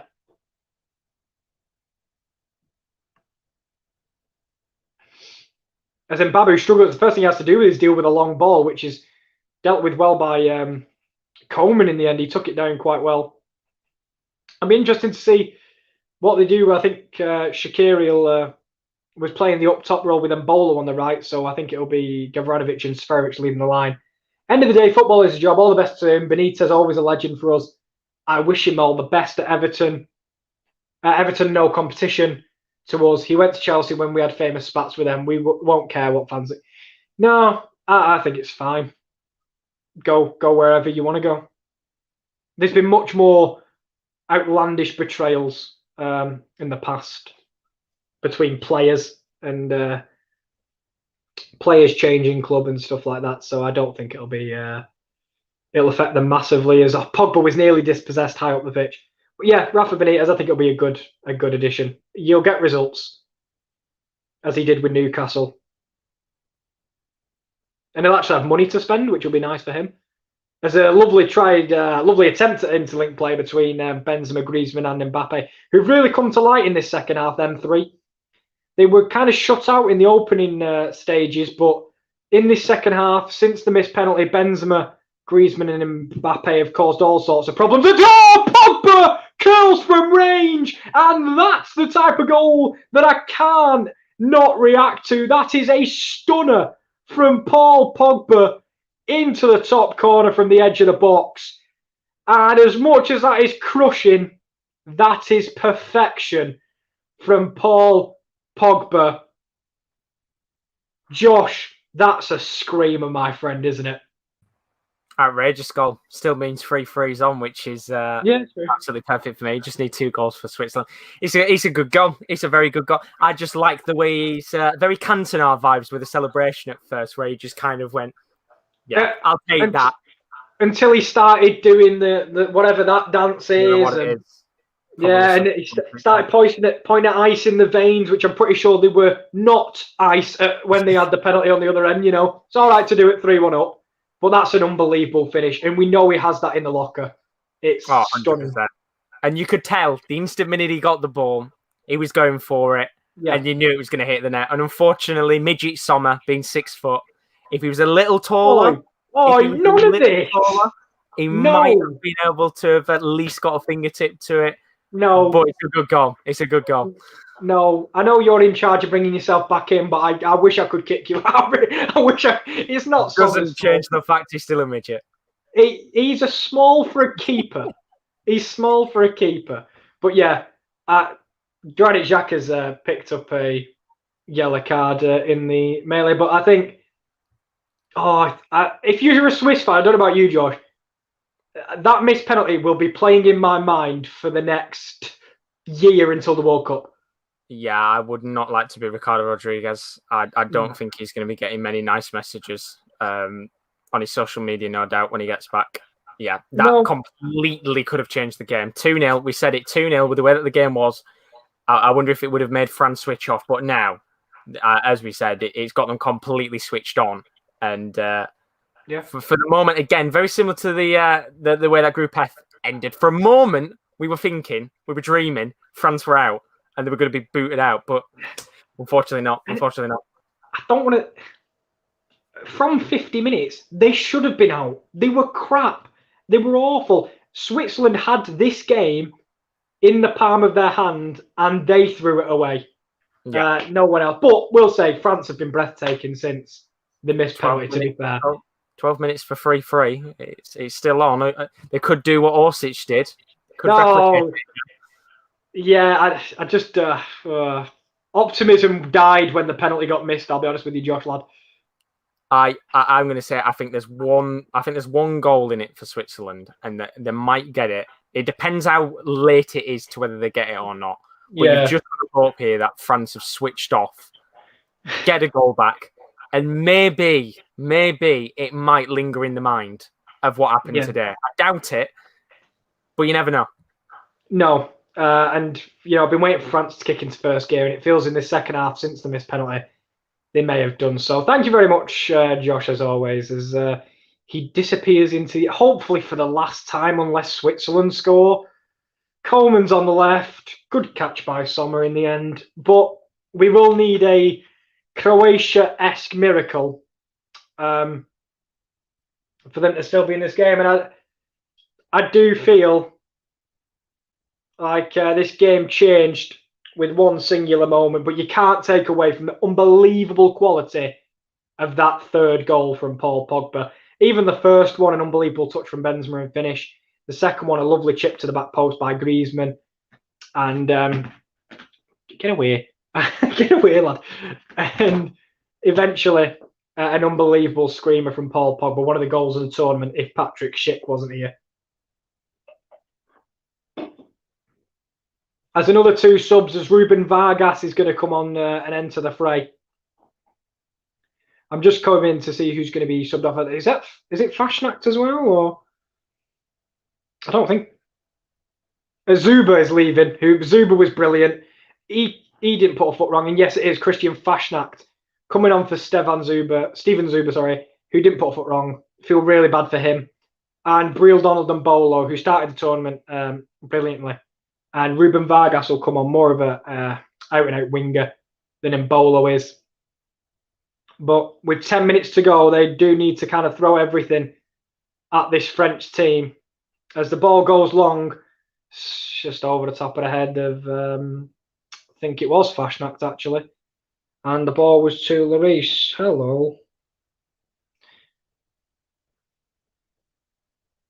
And he'll pick it up. And I think this will be, and it's unfortunate, it's like was previously mentioned, I did worry that it would be 3 or 4-1. And at this point, that scoreline, especially 3, looking extremely likely.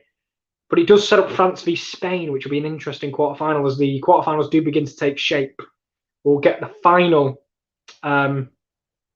realization tomorrow when England take on Germany and Sweden take on Ukraine. I'm looking forward to Sweden-Ukraine. I don't know why, but it's a game where I think both sides will believe they can win.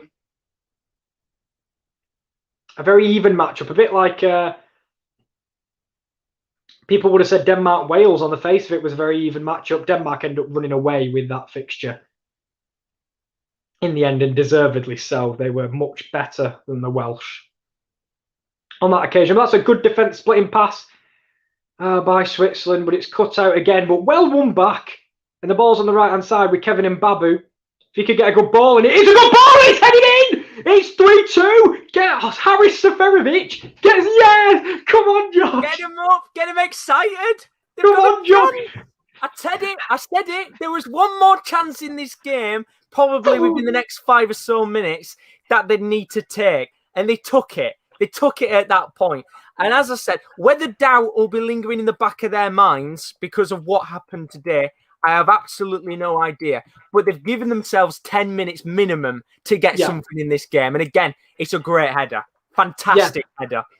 Ball came to the right. I said, Mbabu delivery's got to be good. Pinpoint delivery from Kevin Mbabu. And Seferovic splits the centre halves and does what he does best and heads home. And they're doing it, Josh. They're giving me hope, like Austria did. I said it. 3-3. Could be on. They need to just make sure, though, most importantly, the next 2 minutes, they don't instantly switch off. Yeah. Because the worst thing to happen would be if France were to get one back instantly, because then that is it. Game is over. But the wonders of what's going on in Didier Dechamp's mind right now. Do you tell your team to sit back and defend it? Or do you try and gamble to get a fourth, and kill the game off? I have no idea what he's going to do. But there's a part of me. I believe the 3-3 is on. It's happening. And I said earlier, you robbed all the goals. Apparently there was some extra. Apparently they'd saved something after. We had a few left. We could sneak into this game. It's one of them. We've got a few more under the barrel. They've put it in a doggy bag. We're able to take it home, and this is the second game of the day. Thanks, Josh. I hope I'm bringing you back in for a 3-3, because I will warn people now, headphone users. Get prepared. Turn your volume down slightly, because it might get loud. I'm extremely loyal to the Swiss boy. A lot of players anyway. But I hope, fingers crossed. Oh, one sec, there's an attack here. Oh, it's a shot from range. It wasn't too bad. 7 minutes to go. Thank you. Oh, thank you, Josh. I hope his 3-3 dream comes alive. But what a game of football, especially in the second half, we've witnessed here today. And I just saw in the chat Kyle saying, come on. I saw Rowan say, let's go. Hopefully it's not over. And I don't want to get too high-pitched. I feel there's a few voice breaks if Switzerland were to score. But let's not get ahead of ourselves. There is still 7 minutes plus added time to go. I said they needed a Croatia-like miracle. We may not have a Mislav Orsic, but we do have a Haris Seferovic who is on fire at the moment, and he has won everything in the air when he's been given the chance. When he's had that matchup with Clement Longley, who unfortunately got subbed off in the first half, he won that battle. Just then, in between the two centre-backs of Kimpembe and Varane, pinpoint ball, beautiful header. As the ball's in the middle of the pitch, it's Mbabu on the right, tries to go round Kingsley Coman in the end, but they've won it back. Now momentum feels very truly with the Swiss. So much ebb and flow to this game. I do feel like I'm watching Wimbledon with the way my neck's tilted in this game. The ball drops, it's in! Surely it's in! It's 3-3 offside! Can't believe it. I've been baited by it again. Gavranovic just scored again, but it's offside. Ball was lashed in low. Oh.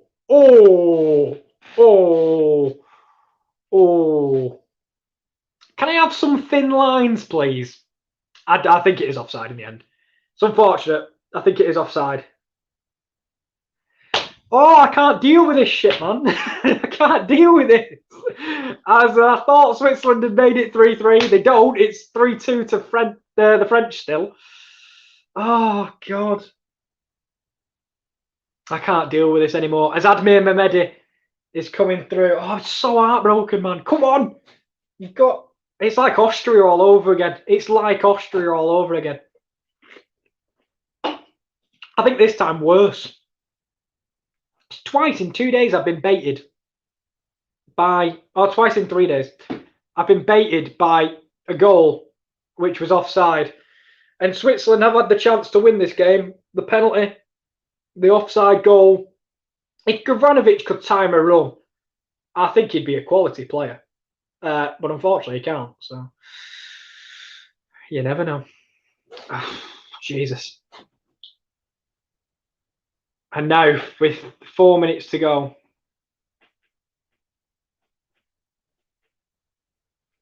do the Swiss have one last rally? Because, by God, they've given it a good effort today. 2 times they should have had the ball in the back of the net, one from the penalty and one from the disallowed goal.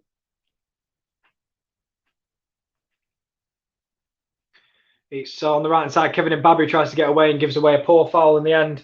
As I say, I apologise to headphone users. Turns out it was offside, which is quite poor, but you got to take it. Oh, Jesus. Mehmedi is going to come on. It'll be interesting to see who comes off. I'm presuming one of the midfielders will probably be replaced for Mehmedi. And it's Ricardo Rodriguez. He's taken off a defender. It is all-out attack for Switzerland. And this is what I want to see. It's knockout football.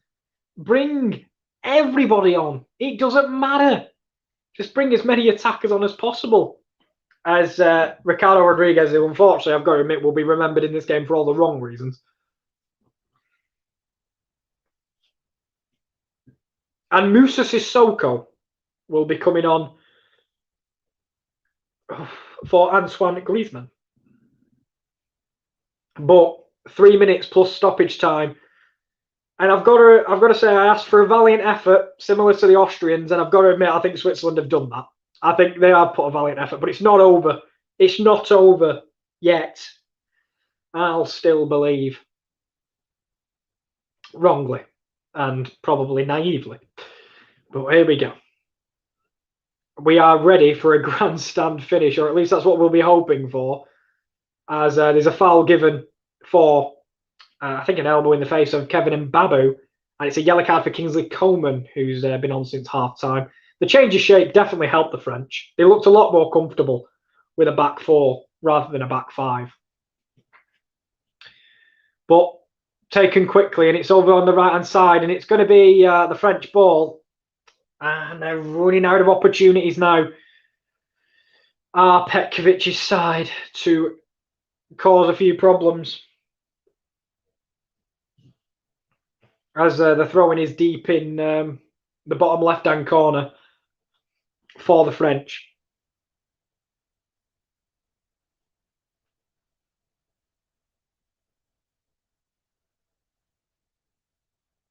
And it'll be a Swiss throw. It's been cleared in the end for Switzerland.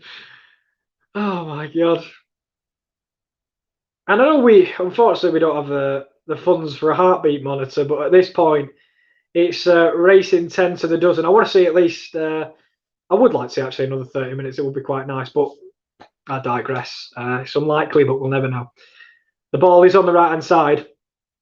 It's a deep cross. It is dealt with by the French defence. It falls to Xhaka, please. Whip to the back post. Headed back across goal. It'll be claimed by Lloris. Peter Nunn says 3-3 for a big call. I'd love it to be 3-3, Peter. I'd love it to be 3-3 as we're just looking at, Gavranovic's goal, which was offside, unfortunately, and agonisingly for Swiss fans. And me, who, has got one nation in this tournament in England, but also, by proxy, I have Switzerland and Austria just because I do want to do a test to see if I've got anything in me. And there's a ball down the middle. Gavranovic skips past one. 3-0! 3-0! What a goal! It's 3-0. It's Gavranovic. He's put a brilliant ball in. Come on, John. What a day! What a day of action! The way the defence splits open up is criminal by France. Oh. Absolutely criminal. Don't take it away from Gavranovic because he's been the Swiss Morata in this competition. So unjust the amount of times the ball's been flagged as offside against him. And it's right decisions, but he must feel so much pain because he could have been the top scorer. But we got 3-3. They've got a chance to win the game. And I mean, Carl's put, you're a mind reader. Let's have a 4 for Switzerland. I mean, what? They've got time to do it. They've got time to. And if it does go to extra time, if you want, I'll find some way to see if I could sync up. Oh my God. Together if you want. But come on, Switzerland. Game on. I don't believe it. I truly don't believe it. Oh. Were you expecting this? Because we said before it was one of those where we've had so much drama today already that it just didn't feel like we were going to see it again. No, it really didn't. And no, I did not expect this. Not in a million years did I expect this from Switzerland. My heart is racing. I thought Gavranovic, it was when the disallowed goal, I thought, oh, there it was. That was it. And we've got 3 minutes more. I pray only 3 minutes more because I hope Switzerland can get the winner. The momentum's with them, but we'll have to see with 2.5 minutes to go. We love the beautiful game. I think that's all you can say. We love the beautiful game. Josh, does Sports Corner come with therapy? Because after the... I think we both need it after today. We've been very lucky. I thought with the Group F drama that was going to be kind of the standout. The fact we had 2 ridiculous games. But I mean today, my lord. Yeah. It's got to be the best day of Euros action for a knockout fixture, for 2 in a day. Yeah, you're not wrong either. And there's still time for them to win it. For one team, fingers crossed, not for another, because I don't want to do this. Right. 1 minute and 50 to go for me. Thank you, Josh. Hopefully we can sync up if it is to go to extra time. We don't know. Kyle, you've nailed it. My heart can't take it. I'll take the missed penalty offside. It could have been so different, but it doesn't matter at this point. There is 1 minute and 30 left. It's France coming forward. It's Kante.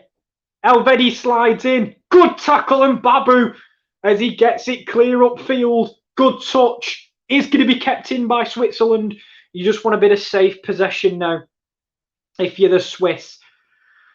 And they'll earn themselves a throw-in deep in their own territory.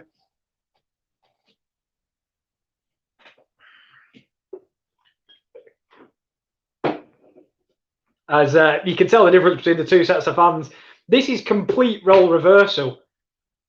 France were dejected in the first half. Switzerland dejected after the penalty miss. Back to France dejected after the comeback. But Switzerland are coming forward. And for me, I just want them to keep hold of the ball. As Xhaka goes for a big long switch. Oh my God, it's an amazing touch. Oh my God, it was not a great touch in the end from Admir Mehmedi. Gets away from him. And Lloris makes a save. What an incredible pass by Granit Xhaka. Oh my God, there's only a few players in the world with that in the locker. And he's one of them. As the ball is on the right-hand side for France now. Oh, they've pinged a ball in behind. It's Moussa Sissoko. He's up against Ruben Vargas. He cuts inside and outside. He's back on the outside. He dinks it to the back post. Kingsley Coman. Oh, he's in the bar! Oh my God, he's in the bar! Oh my God, he's in the bar! Oh my God.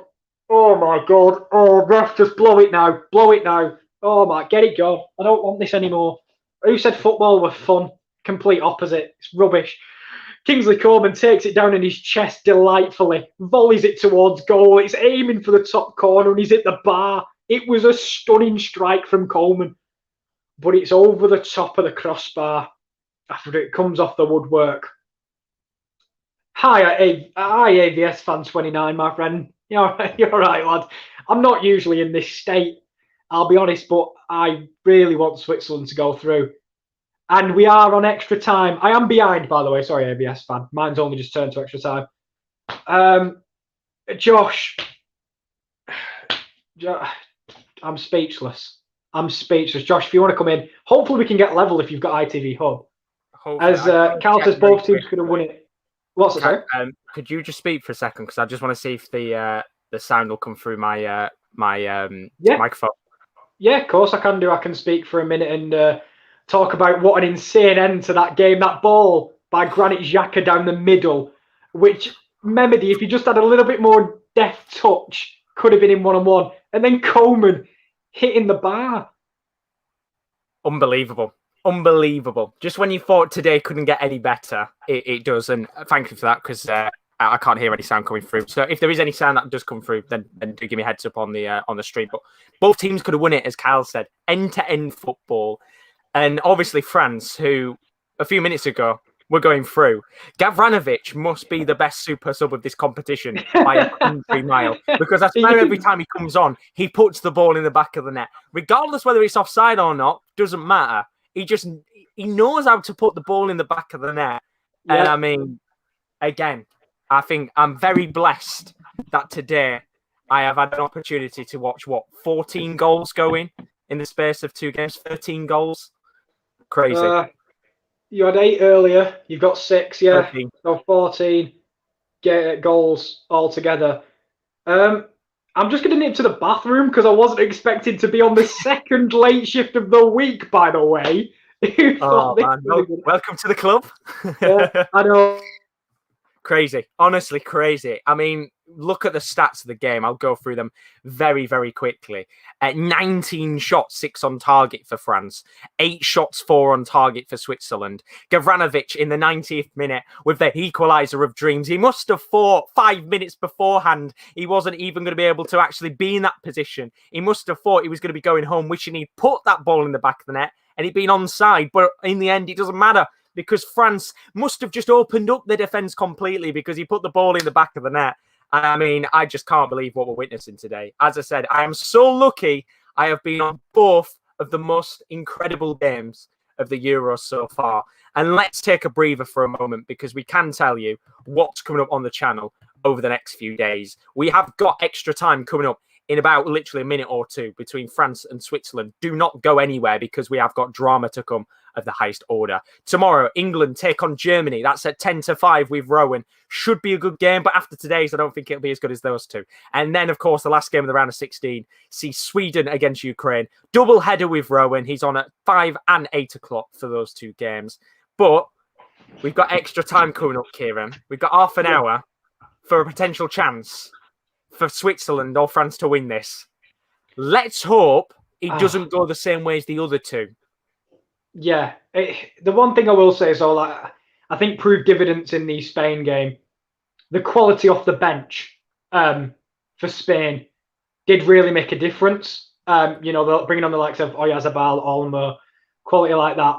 France haven't had everyone. You still look on that bench. You've still got Ben Yedder. You've still got not Coleman, the other winger. Who's the other winger? Well, thank you, Thomas Lamar. Yeah. But if he scores, there's just no justice in the world, is there? If he gets, I mean that in 2 seconds. Squeeze one in there. Squeeze one pudding for the night. I've got to, because Kyle could not have nailed it. My heart cannot take this, man. Like that was Austria getting the goal in the second half, like ×2, when Gavranovic struck it from the edge. Unbelievable from him.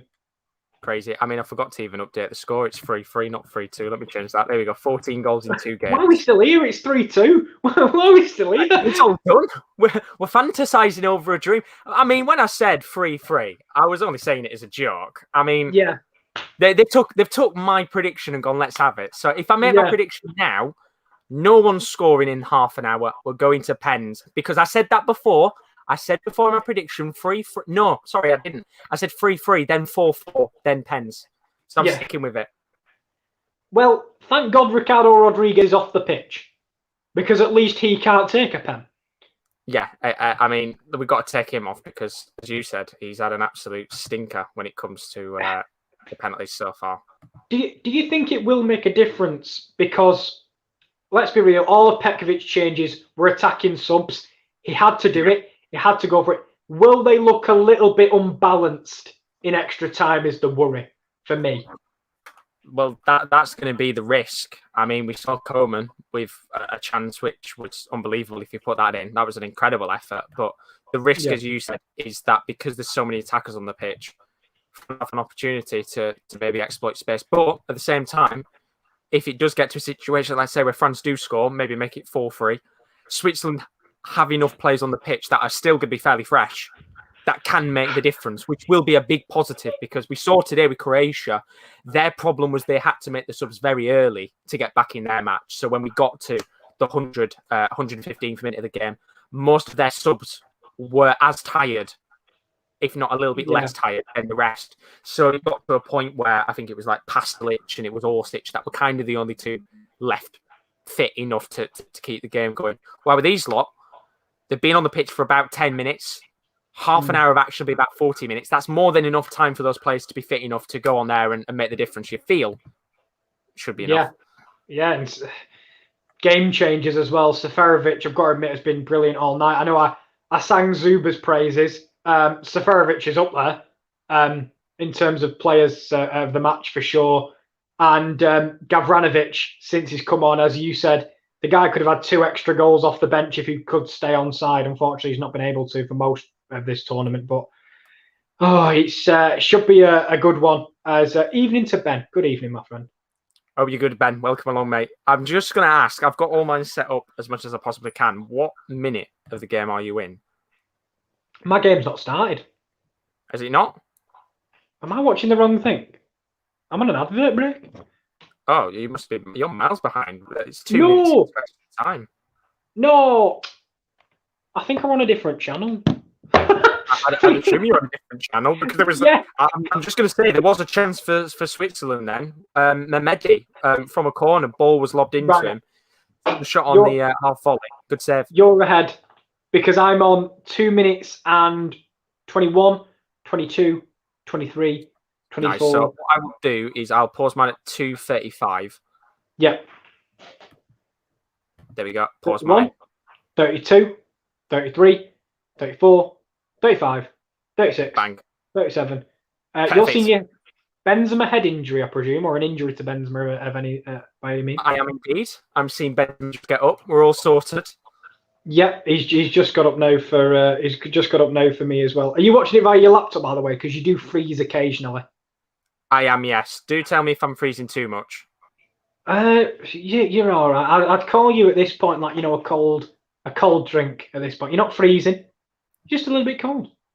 That's all. Because I've got my HDMI, and if I take it out, then it might solve the problem. But I'll see. Yeah, well, we'll have to see. As your boy is on, Josh. Olivier Giroud is on. No. Benzema is off, so it will be Giroud and Mbappe. I'm wondering if maybe France are getting ready for the penalty shootout potentially. It'd be interesting though, because they are the nation that you'd expect in this second half period anyway will fancy their chances. If you were going to say who would want to wait for penalties a bit longer, it'd be Switzerland. But to be fair, France do come forward. Rabiot, we've got to admit, to be fair, out of position, has put a little bit of a shift in tonight. Credit to him. Yeah, big credit to him. I guess at the end of the day, as we said, it's not a position he's going to be used to. He's never played it before, and he's worked his socks off tonight. And if they can get something here, France, then all of the teams so far have had to work bloody hard for it, the big sides at the least. There's not been one game where a team's absolutely battered someone. A lot of these games have been fairly close. What a save by Jan Sommer. Unbelievable. As there was a great challenge by Mbabu, and then the ball actually came back into the box, made its way to the back stick, where Pavard was waiting, and we know he can strike a ball. We know that, Josh. Oh, certainly. He knows how to hit him on the half volley, doesn't he? Yeah, and he went for that one as well, but Jan Sommer, all 6 foot of him, got up and parried that one over the crossbar. And Kyle, by the way, I don't know what I was watching, but it was an ad break. It was telling me about Love Island coming back, like I care. And also, I can shop now at prettylittlething.com. I'm not going to, But it's not an advertisement. But that's why he was like 2 minutes in. I'm like, no, not me, mate. Good deal though on that dress. Fantastic. Oh Jesus. But yeah, great save that, Josh. I'm not gonna lie, from Jan Sommer. No, good save from him. Very good save. We know that France are probably going to have at least 2 or 3 opportunities, you feel, before the end of this probably period of extra time. They're going to have quite a few opportunities, you'd expect. But again, it comes back to what I was saying before. It works into Switzerland's favour. A lacking bench of players that they can bring on to change the game up. Coleman's been on for a bit now. Still can make the difference, but obviously had that one chance. Giroud's come on. Could make the difference still. You are now realistically looking at Ben Yedder and Lamar as the only 2 that could come on and maybe change the game. And a big substitution decision here from Petkovic. I'm not actually convinced I agree with it.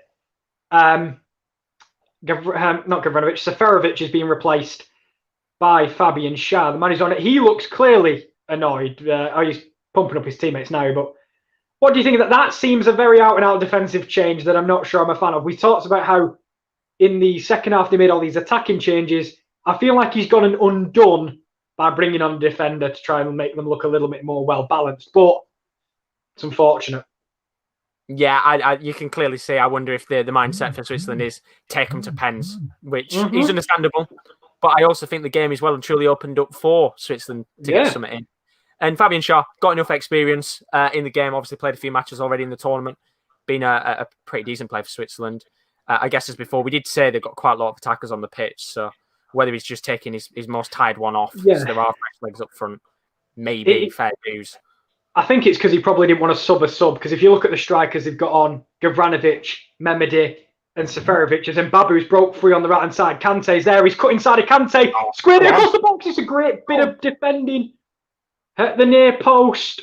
And this is me worry because France are coming the other way, Josh. But it's going to be Mbappe who's giving the ball away. And this is probably another positive. And, look, and obviously, I'm going to say that Mbappe's got the ball back again very quickly. Ball's played onto the left-hand side to Coleman. You've got a player in the box, obviously, Giroud being that man. Coleman's going to go alone. No. It's side netting. All good. Wasn't worried there. Wasn't worried. But brilliant bit of play from Mbabu. You know, you see Kante steaming over. He wins them 9 times out of 10. Just knocks it past him brilliantly. And it's a good ball. The strikers aren't gambling on it enough.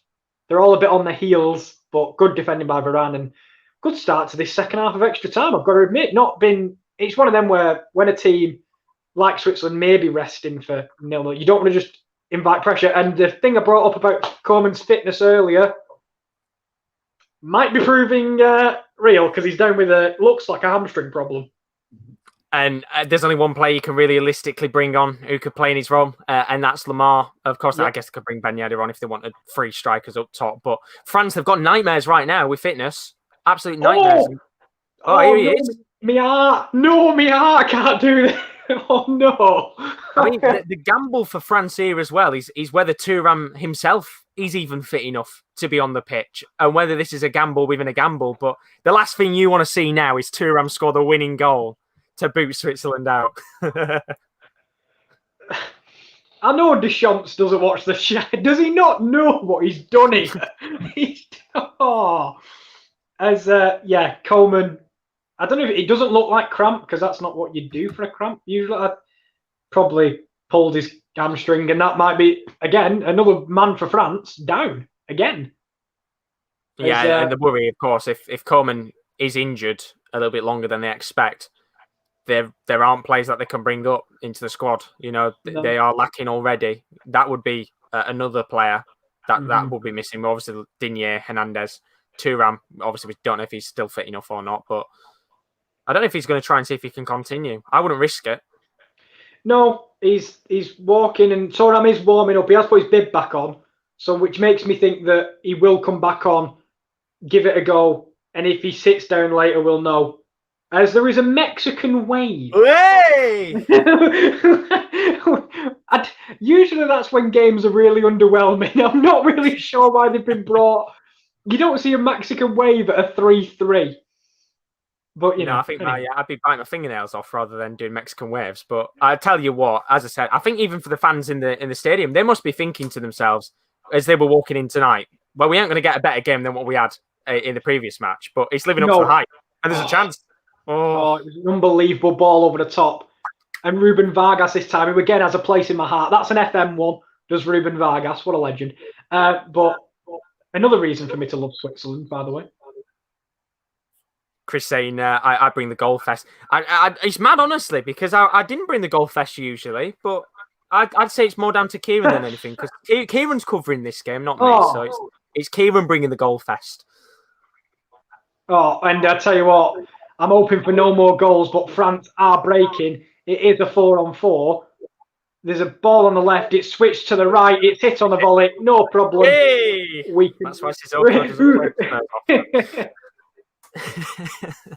we can breathe. We can breathe. Oh, yeah, no. Oh, speaking of heartbreaking injuries, they're out of subs. Now, this could be costly. I'm pretty sure they're out of subs. It was a great tackle by Xhaka. And maybe that's just a knock from Pogba. Yeah, okay, that's all right. It's a contact injury. That's okay. I was hoping it wasn't a muscle one, but I think they've made all 5 subs, Josh. I don't know. But I can have a check and see if they've made all 5 subs. I'd assume they have. I don't know whether they get a 6th additional sub in extra time, because I'm pretty sure. Well, they brought on Shah, so that is their 6th, I think. Yeah, they must have used the 6th sub. That's a long ball over the top. Lloris will gather. Puts him under pressure, though. And it's going to go out of play.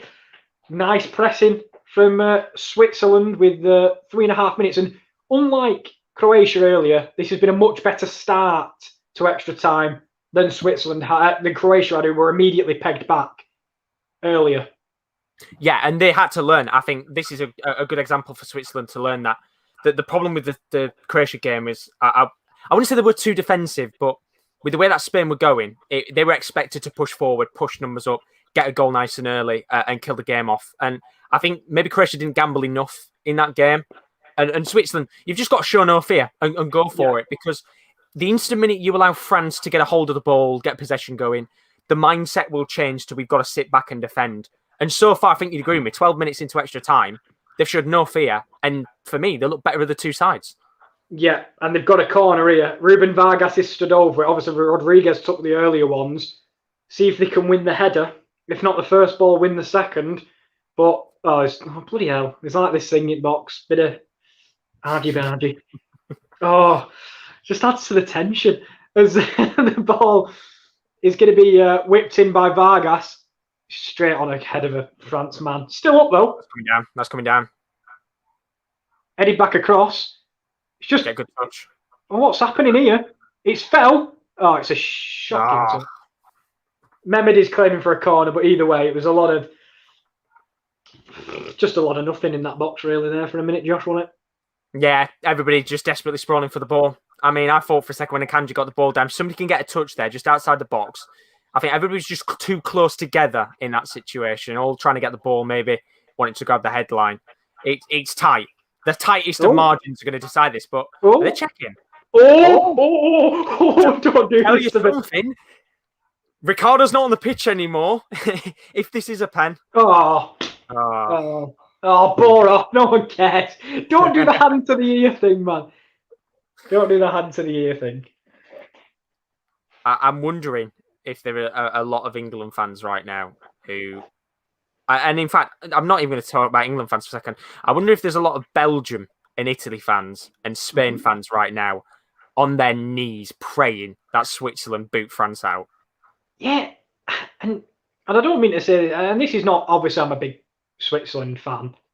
Not more than England, don't worry, I'm not that unpatriotic. But in terms of like going through, you look at them big teams in this tournament, they've all had a moment where they've looked shaky. I was saying earlier, in terms of streamlined, convincing performances, I've not seen a single team. As I say, maybe Sweden, maybe, but still nothing out of this world. Do you know what I mean? Like, there's no out-and-out clear team that I've seen leaps and bounds ahead of everybody else. Yeah, I'd have said probably for Sweden, the performances they put in were more than good enough. Sorry. No, it's all right. I got excited. The they put in are more than good enough for a team of their quality. But I I'd probably say the only team again, Denmark, have looked ruthless. But the first two group games, the thing is, I don't put the first two group games, I don't hold them with that much weight, because that situation, that form's out the window, quality's out the window. There's nothing from them first two. But I understand what you're saying. Last two games, they've been unbelievable.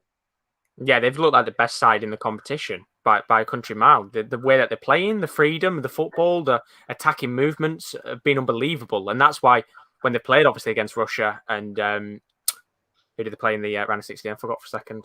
Wales, mate. Wales, of course. They've looked absolutely ruthless.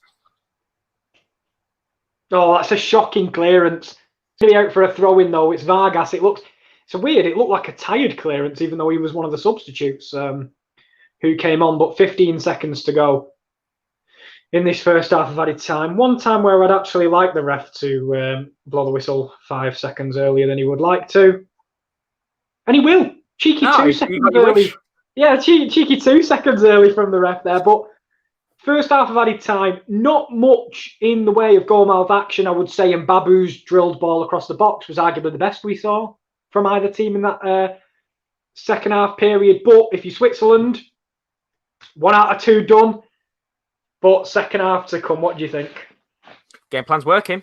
Game plan's working a charm. As I said, at the end of the day, you just got to make sure that France don't dominate the ball and have large spells of possession, because I think they can break down this team quite convincingly.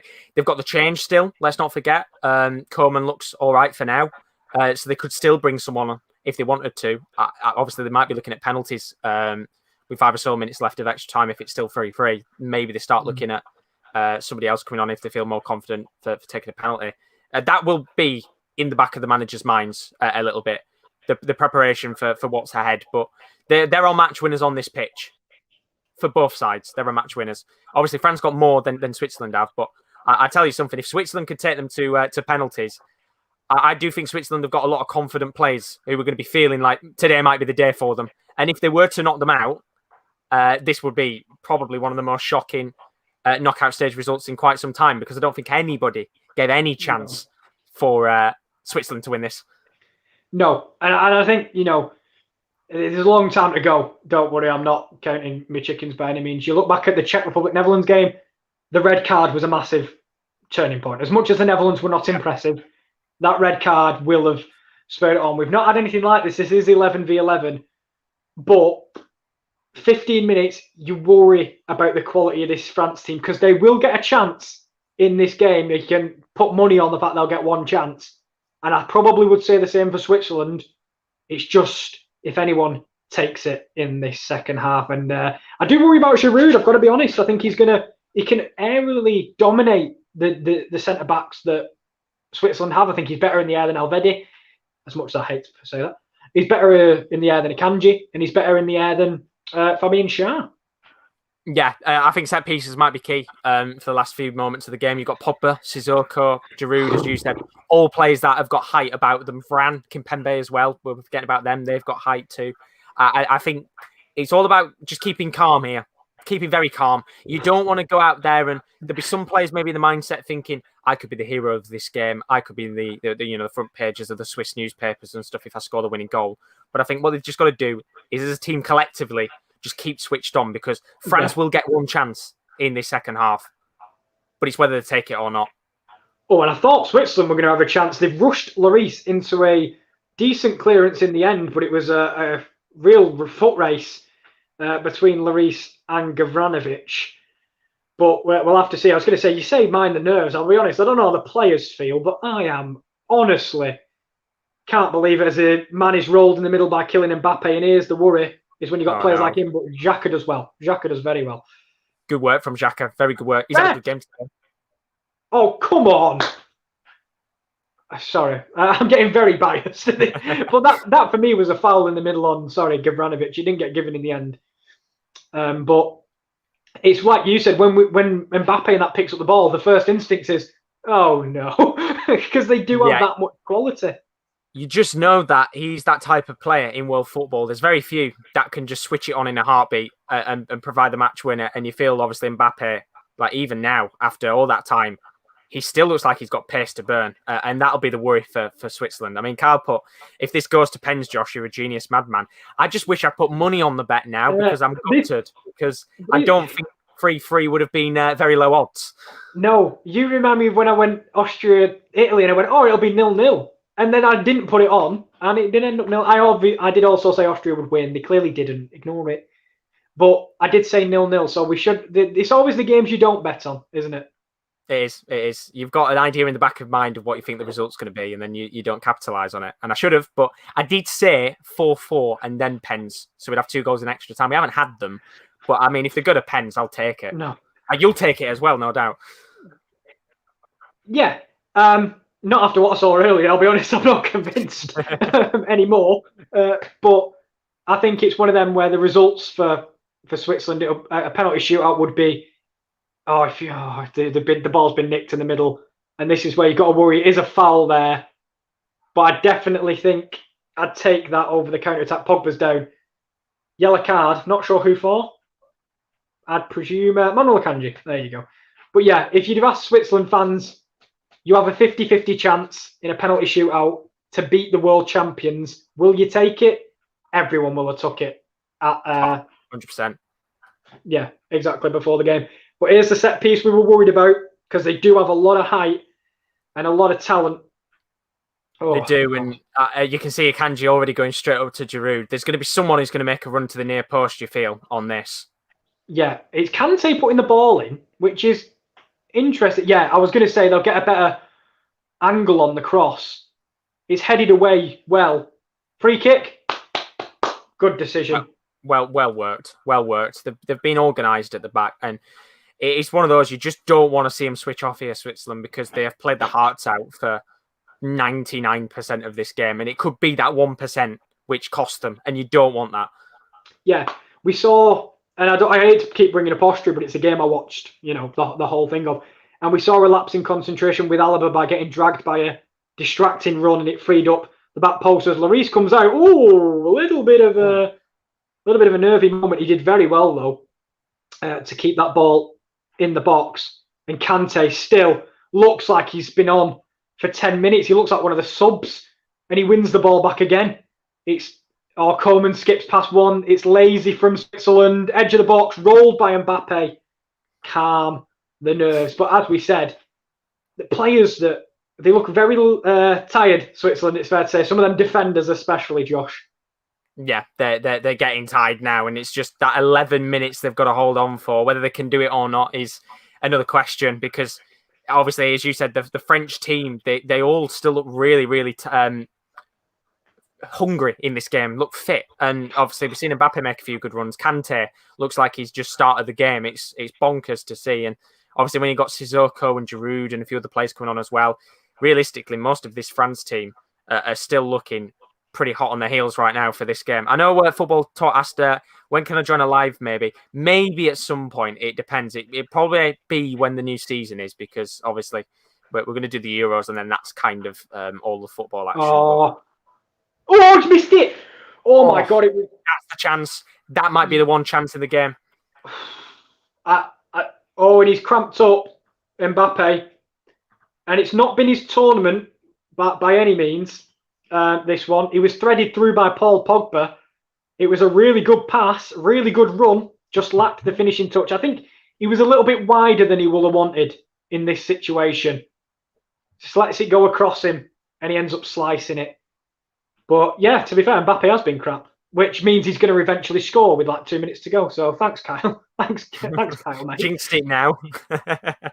He has definitely jinxed it. But Mbappe is cramping up, and with 9.5 minutes to go, I still think there's another chance. No, don't come on. Oh, here he is, Mr. Thuram. He's on the pitch for France. I'm guessing Coman's come off. Yeah. Which, unfortunately for France, now Mbappe's cramped up. You've got another man who's kind of like, it's like the walking wounded out there, but that's a lovely ball down the side for Switzerland. Oh, it's terrible. Good catch. I think as well, give credit to Kingsley Coman. I think he's been the most lively player on the pitch in terms of bringing something for France. The ball's been on the left-hand side for majority of extra time. He's took on a few players while they're tired. Obviously, Thuram will do the same, and he's got a bit more of a athletic ability about him. He's a much stronger, bulkier player. And obviously now it's a big test, isn't it? Because he's coming forward. He's played in the end for a corner. Yeah, Benaldo says Tottenham Thuram. They are linked with him, to be fair. They are heavily linked with Marcus Thuram. But fortunately, I did find out the other day from Max Ebel, no one in our squad has a release clause. Good scenes, because then no one goes against their will. But big chance now for France. They've took the corner short, and this is the lapse in concentration we were on about. Good recovery. Really good work. Levied out. Ruben Vargas was the only man alive to that short corner for a minute there, Josh. Very, very good work. Yeah, it looked like for a second France were going to have all the space in the world in the box for Mbappe to hit that, but still time, 8 minutes. They've got plenty more opportunities that are going to come their way. I mean, Kyle put, don't you dare blame me if Mbappe scores the winner. If you come after me, you'll be sorry.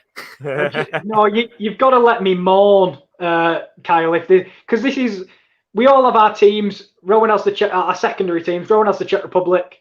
Josh, do you have a secondary nation, actually? Just thinking about it. I don't really have one, to be honest with you. I might be the only one that doesn't have a secondary nation. I don't know. We all have loyalties. But I saw Austria give it their 100%. Wasn't enough. I've seen tonight Switzerland give, I know it's not a real percent, 120% from Switzerland tonight, and it's not quite been enough. Technically, your secondary nation can be the Philippines, just for tubs. You're a Filipino. Yeah, go on then. They might not be the Euros. They'll never be here, but I'll back them all the way. Yeah, no, I don't actually think they've got the greatest national team. Don't bank me on it. Oh, it's a terrible ball from Switzerland. I've got to admit, in this second half of extra time, they look like they're playing for penalties. The way they are sitting back and kind of inviting a little bit of pressure from France, especially in recent moments. It'd be nice for them to just calm it down a little bit. Yeah, I'm still thinking there's one chance for Switzerland as well. I don't know if there will be, or whether I'm just going to be horribly wrong, but I think they might have one more chance in this game. Obviously, France, as you said, they want the win. Switzerland looking a little bit more comfortable and calm to go to pens. I just worry here that as time goes on, Switzerland just need to stay so aware because they look dangerous, France. Yeah, and that's an incredible ball. Switched out to Marcus Thuram. Drilled across the middle. Deflection. Oh, Giroud. It's deflected off his own man, I think. It has, yes. So that's all right. As to be fair, Benaldo's puts USA in camp. I've got to admit, USA have a bright future, I think. Yeah, they've got a good squad, haven't they? Very good squad. They just need a few positions where I think they're slightly lacking. Goalkeeper being one of them. Striker, I like Jordan Siabachu from Young Boys. I'm a big fan of him, but I don't know if he's your number 9 in the future. No, Jose Altidore, what a beast he was back in the day. Former Hull City legend, because that's going to be in there. Centre backs as well. I don't know what you're talking about. Cameron Carter-Vickers, Matt Miazga. Tim Ream. Take your pick. Who? Tim Ream. John Brooks. Look at, we're naming. Unbelievable choices. It's unbelievable for America at centre back. It is. As I was going to say, this game, I'm hoping slows down, I'll be honest. I'm really hoping it slows down. As Football Talk does ask about the United Watchalong, we have KD for that, mate. KD's the United guy. Can they do it? 5 minutes left. Can they do it? Oh! There might be a chance here. Big up Benaldo, by the way. Bigging up Jordan Siabachu. Love that. Thank you, my friend. Can I say what a tackle that was from Varane, by the way? Chose to ignore it, I'll be honest. Good, lovely bit of skill from Sissoko. And he's fouled. 5 minutes to go. I think it's clear Switzerland are really trying to break up the play.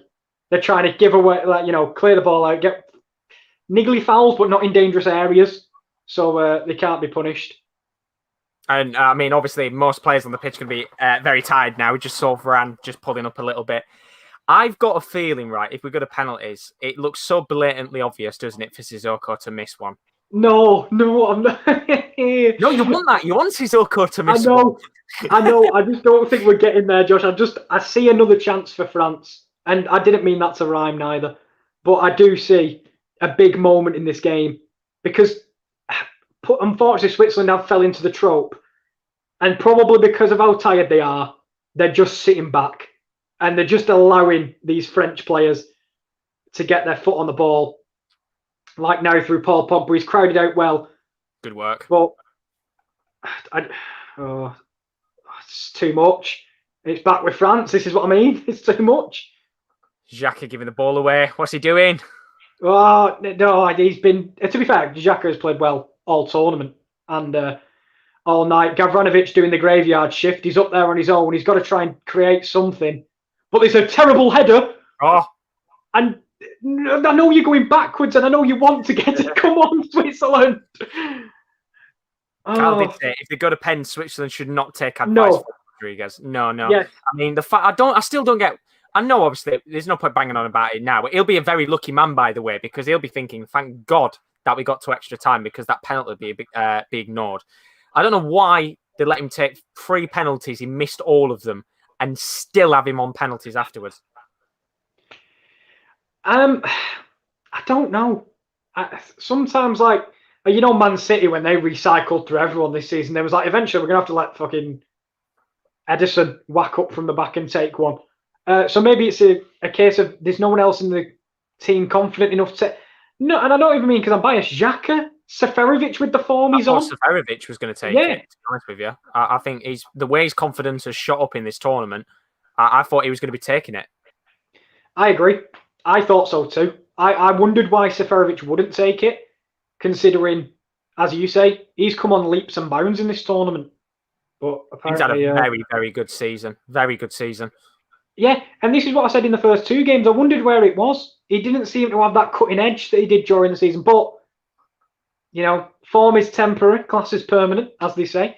So we got to 2 goals tonight and a goal against the Turkish as well.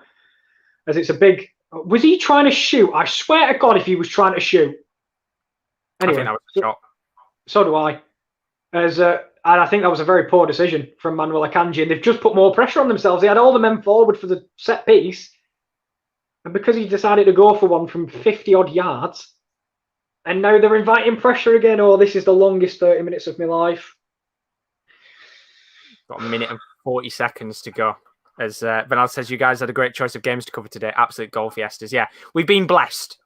Whatever happens in this game, we've been very blessed with what has got to be, as I said, probably the best day of knockout action there's been in Euros. I don't think there's ever been a day where there's been 2 games that have had 5+ goals in them.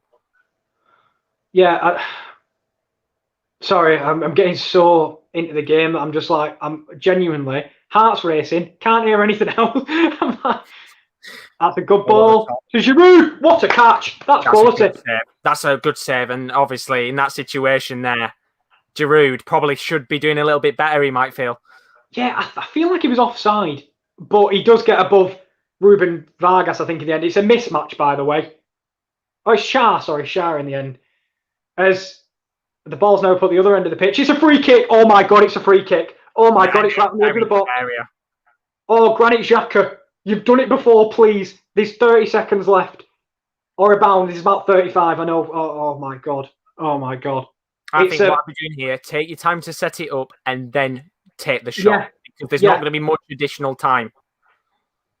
Yeah, exactly. Rowan says, last chance salon. I presume it's like the saloon, but you get a trim for free. He looks like he's lining this up to shoot as well. The way he's positioned the ball, he looks like he's going to... It's one of those positions, again, where it looks a little bit too close to hit it over the top. He looks like he's going to hit this with raw power. I said we were getting a Xhaka screamer. Come on. From a free kick. Oh, please. And this would be the chance. There's 2 men over it. It is Xhaka. It's terrible. That is so bad. That is so bad. Awful. Oh. Ref. Whistle. Come on. I know, like... Oh, it is. It is. It's penned. Oh, no, John, no. Wow. We're going all the way. Penalty shootout. 3-3. What a game it's been. But we've got more drama coming up. Oh, I just wanted a bit, at least get a sweat on with that final free kick, Xhaka. That was shit. So I love you, but get a sweat on. Oh, my God. Yeah, first penalty shootout of the tournament. We've had it all. We've had it all. Yeah, we've had a little bit of everything in this game. It's been a really, really good match. And now it's a case of which players feel the most confident to step up to the spot and go and take a penalty first. Because I think if you are a Swiss player, I'll be honest with you, I would expect most of those players to be brimming with confidence and wanting to take a pen. Because the way that the game's gone, to take France 3-3, to take them to penalties, incredible. Absolutely incredible. I mean, Josh predicts 3-3 full time, then it'll go to pens. Okay, Mr. Know-It-All, what will the pen score be? Oh, God, don't ask me that. We're not going to go past a team scoring 5. Whoever's going to win it's going to score 5. One team's going to miss a single penalty is going to get missed. I'll guess, a single penalty gets missed, 5-4. Don't ask me who, because I don't know what's going to happen in terms of that. But now they're saying he thinks 4-3 on pens. France missed 1 and 1 saved. I ain't even guessing. Don't come to me. Rowan. Do you want to guess? No. Rowan well and truly past Piribum stage. Well and past that at this point. Oh my God. Josh, I'll be honest with you, lad. I never thought I'd get here. To be honest, let's be real. When this game kicked off, no one thought we'd be here at this stage. And especially when the game completely turned on its head. A comeback didn't even look viable. Half because Switzerland looked dead, and half because we'd seen the exact same situation literally half an hour before. It's mad, isn't it? I don't think anybody expected the game to go the same way as the other one did. No, it was the exact same. 3-1, last 10 minutes, 3-3. Something in the water tonight. But Lloris has saved 1 penalty, so you talk about brimming with confidence. He's going to be one for me that will be absolutely, ear-to-ear confidence in terms of other penalty takers. Both were done the research. Down to my boy, Jan Sommer. Really down to my boy.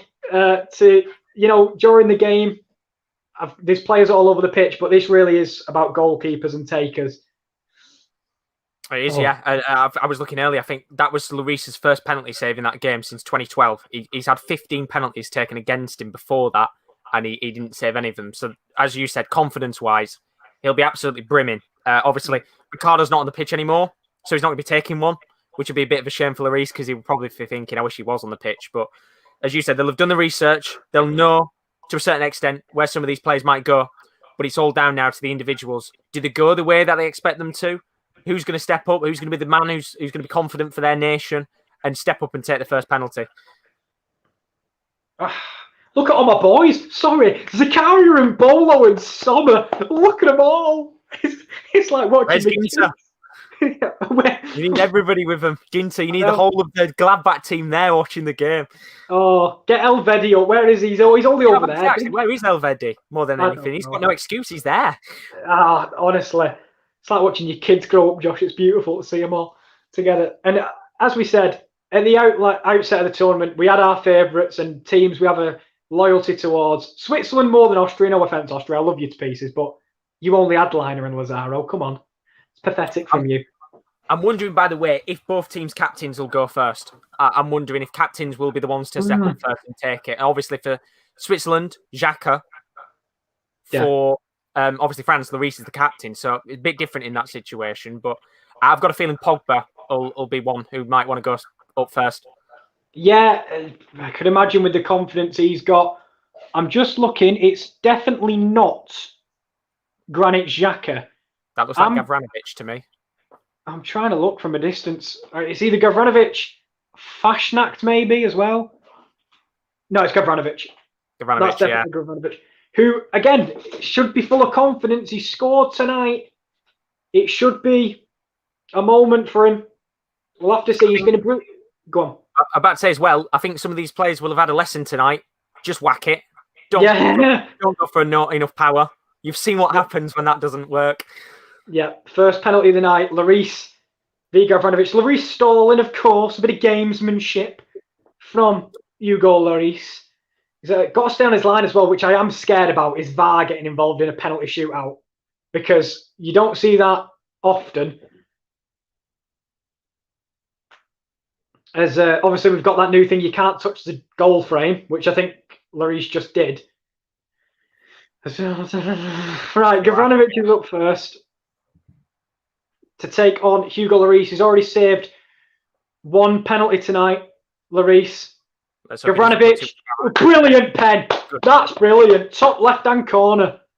Quality I know from... it's got nothing to do with the actual match, but I really like the camera, what they've got. Yeah. It kind of the backwards camera where you can see where the goalkeeper's going and the penalty taker's going. Good finish, that. Very good finish. And there you go. Paul Pogba is first up for France. Another man, to be fair, never short on confidence, but with tonight's performance, scored an absolute wonder goal. He probably thought he'd won it in normal time. Jan Sommer, oh, my beloved Sommer, they all have a go at you because you're 6 foot, so they'll aim for top corners, mate.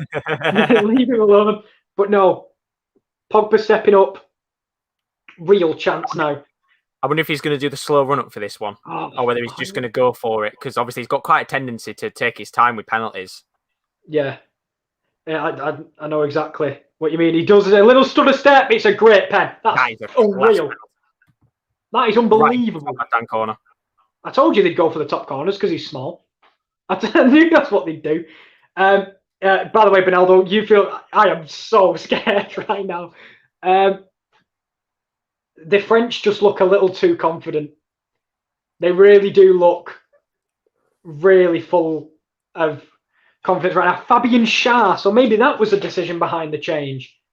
We've seen he can hit a ball from about 40 yards out and it go flying into the top corner. What's he like from 12 yards? Let's have a look. I'm hoping he doesn't think he's 40 yards out and whacks it too much power, else we're going over the top. That is no problem. Brilliant penalty. He completely made me eat my words. Yeah, calm as you like. Again, it was a almost pedestrian run-up, and he just put it right in the right-hand corner for Switzerland.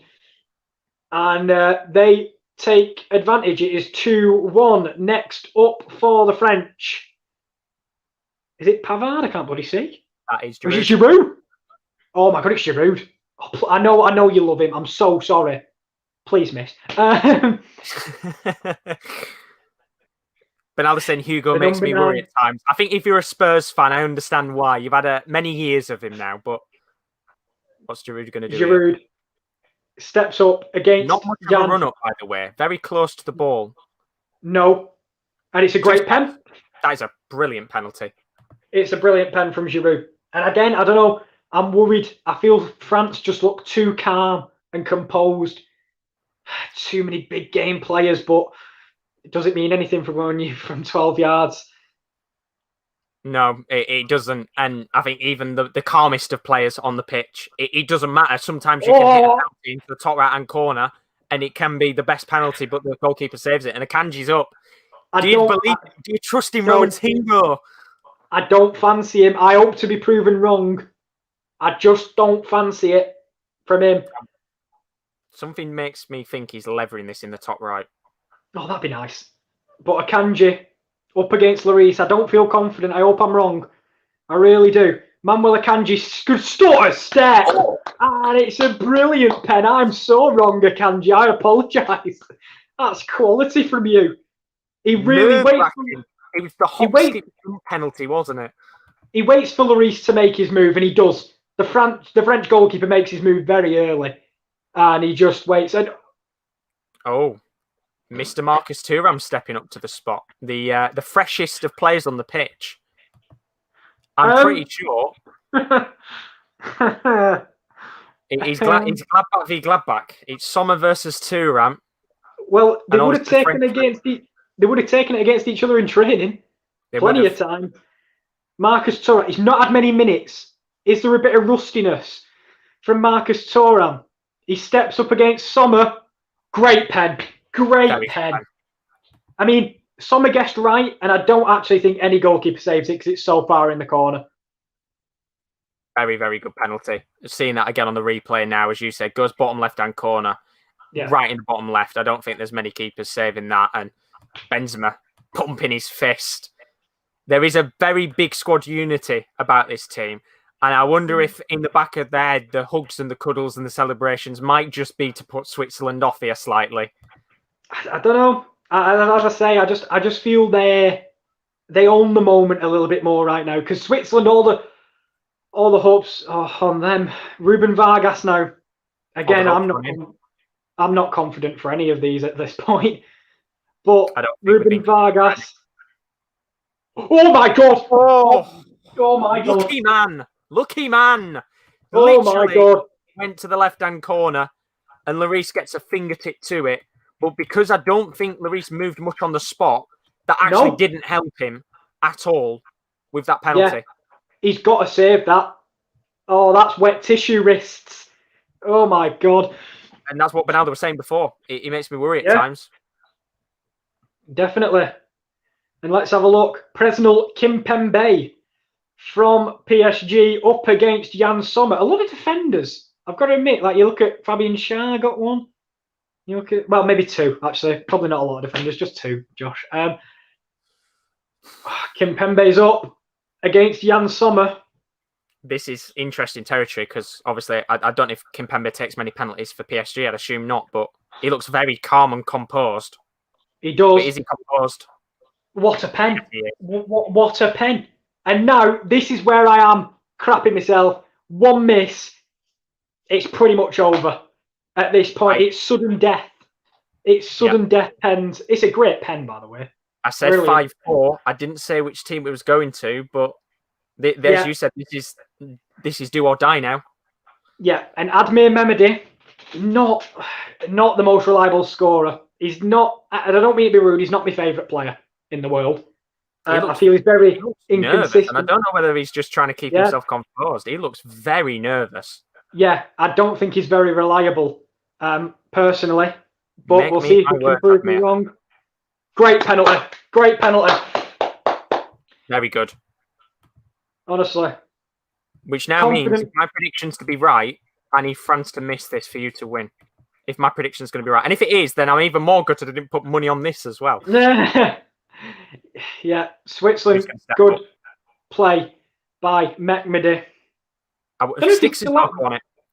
Presume he's still at Wolfsburg. It's Mbappe. Oh my God, it's the biggest starlet from France, the golden boy at this point for France. This would be huge if he missed this.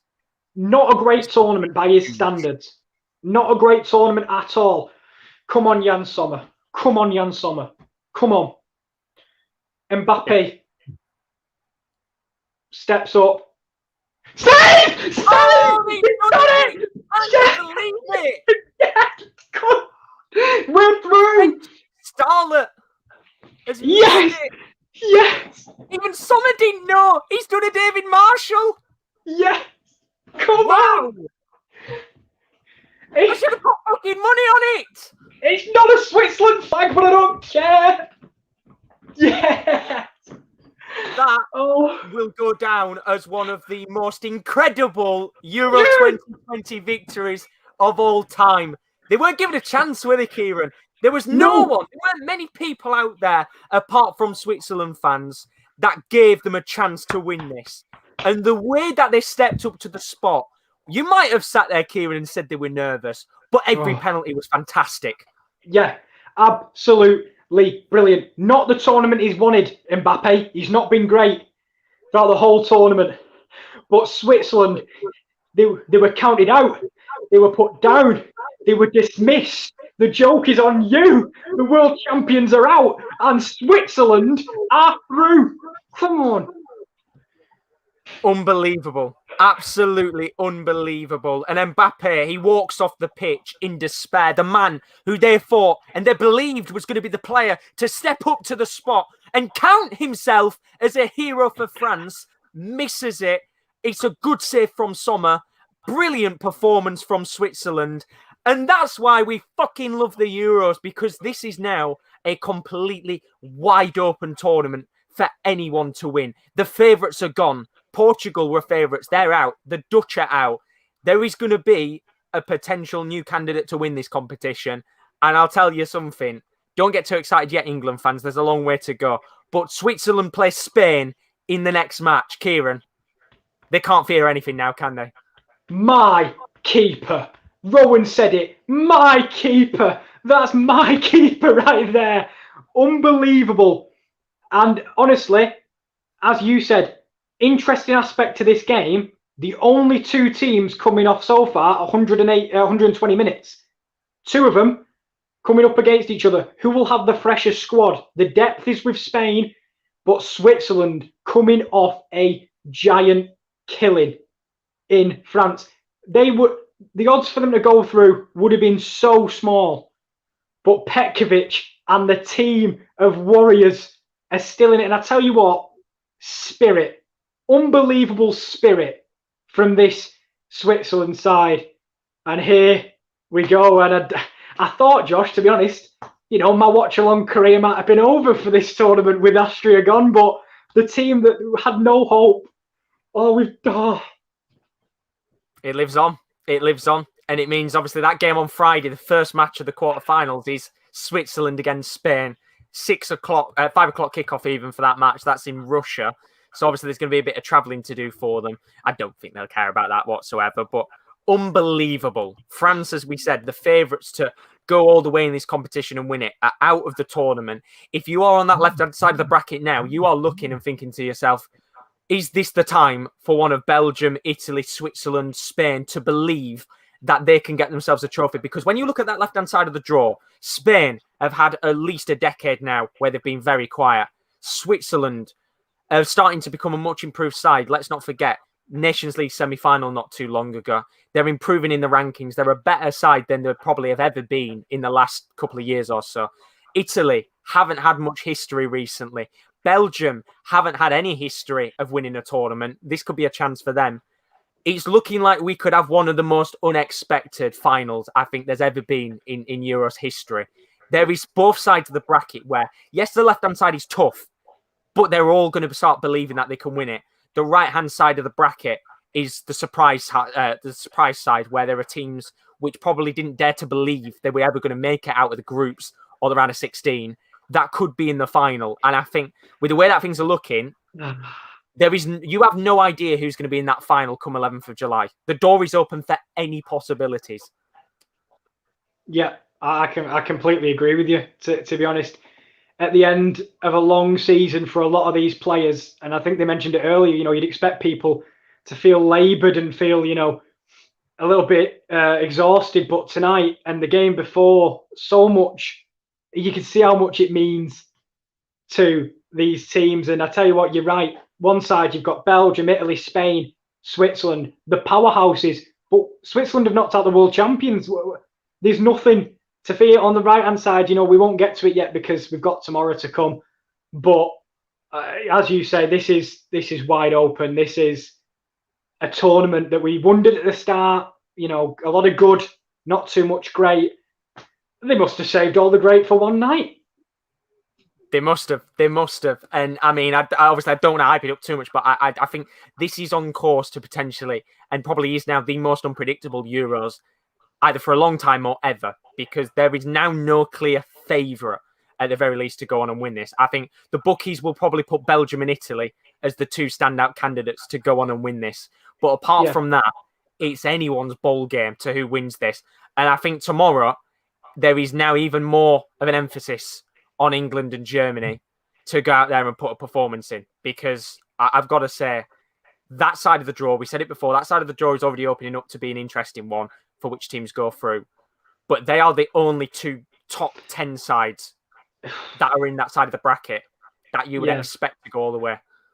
Yeah, it's looking like not a year of the underdog, but a year of the unexpected, to say the least. Look at one of the quarterfinals we've got is Czech Republic, Denmark, and who would have said that earlier in the tournament? But it's nearly over this now.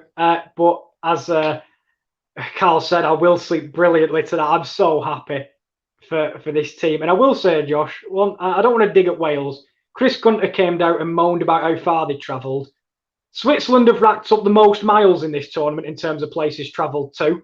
They're on over 7,000, and now they've got to go to the back arse of Russia to another game. But it doesn't matter, because they've got heart and they've got spirit, and they're through to the quarterfinals.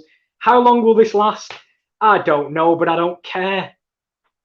It's the Switzerland fairy tale story, and they're going to be riding that wave until they are booted out of the tournament. And fair play to them, because it means we are pretty much nearly sorted. We're halfway through the round of 16. We've got 2 more games to come, which are tomorrow. Obviously, France, Switzerland, all done and dusted now. Switzerland taking their place in the next round of the Euros. But what's going to happen on the right side of the draw? England, Germany, first up, 10-5. You could join Rowan for that tomorrow. What a game that could be. It is opening up for a real mouth-watering right-hand side of the draw, because Sweden and Ukraine as well will also be licking their lips and thinking we could go on a run in this competition. That game is at 10-8 tomorrow. Rowan doing the double header with those games. And as we said before, it now means officially we have got Switzerland against Spain, Belgium, Italy, Czech Republic, Denmark. 2 more games to go to decide who makes the back end of the quarterfinals. Wow. Yeah. Unbelievable. Oh, mate, I just need to go get a cold shower or something. I've been through the emotional ringer, to be honest with you. It's what we said previously. I thought I'd seen it all with the Austria taking them all the way to thingy. We thought we'd seen it all today with Croatia fighting back with like 5 minutes to play. But today we've seen the world champions be given an unbelievable game. And penalties, it is what they say, it's a lottery. And my GK wins the game for the boys. Very, very good indeed, honestly. Thank you to everybody in the stream. Hope you all enjoyed it. Brilliant, brilliant game overall. And no doubt, as we said, one of the most surprising knockout fixtures I think there's been in a long time in the Euros, and what has surely been the best day of action in the Euros, potentially you could say ever, in terms of the knockouts. Don't forget, you can check out our social media as always. Twitter is @the_top corner, and our Instagram is _sports corner _. Do go check those out if you haven't already, to see when we do go live on our YouTube channel. But final words, Kieran. Put it into words what this means for you and for Switzerland. Oh, is it coming on for Switzerland? Why not? It's coming home. Get your Swiss cheese out. Who cares? But no, in honest, like, let's be real now. They got the toughest draw in terms of the teams left in the tournament, and this proves, as you said, teams of individuals do not beat team spirit. The golden boy missed the golden pen, and it's time for it to come home to Switzerland if they don't face England. Sorry for everyone in the chat. Come on, Switzerland! We'll have to see. We'll have to see. Honestly, massive thank you to everybody again in the stream. Carlson, cheers, Josh, Kyle, and all of joined us for a brilliant day of football. Have a good night. See you tomorrow. Thank you, everybody. Thank you to Kieran, because we weren't expecting a game of this quality. And my lord, lightning struck twice tonight. Yeah, and they say lightning doesn't strike twice. Well, they need to debunk that theory, because tonight it's absolutely unbelievable. I feel like I'm watching basketball because there's been nothing but net in terms of tonight's games. Absolutely unbelievable. Crazy. Absolutely crazy indeed. Thank you to everybody. We'll be back tomorrow. Rowan will be back tomorrow at 10-5. England taking on Germany on the right-hand side of the draw.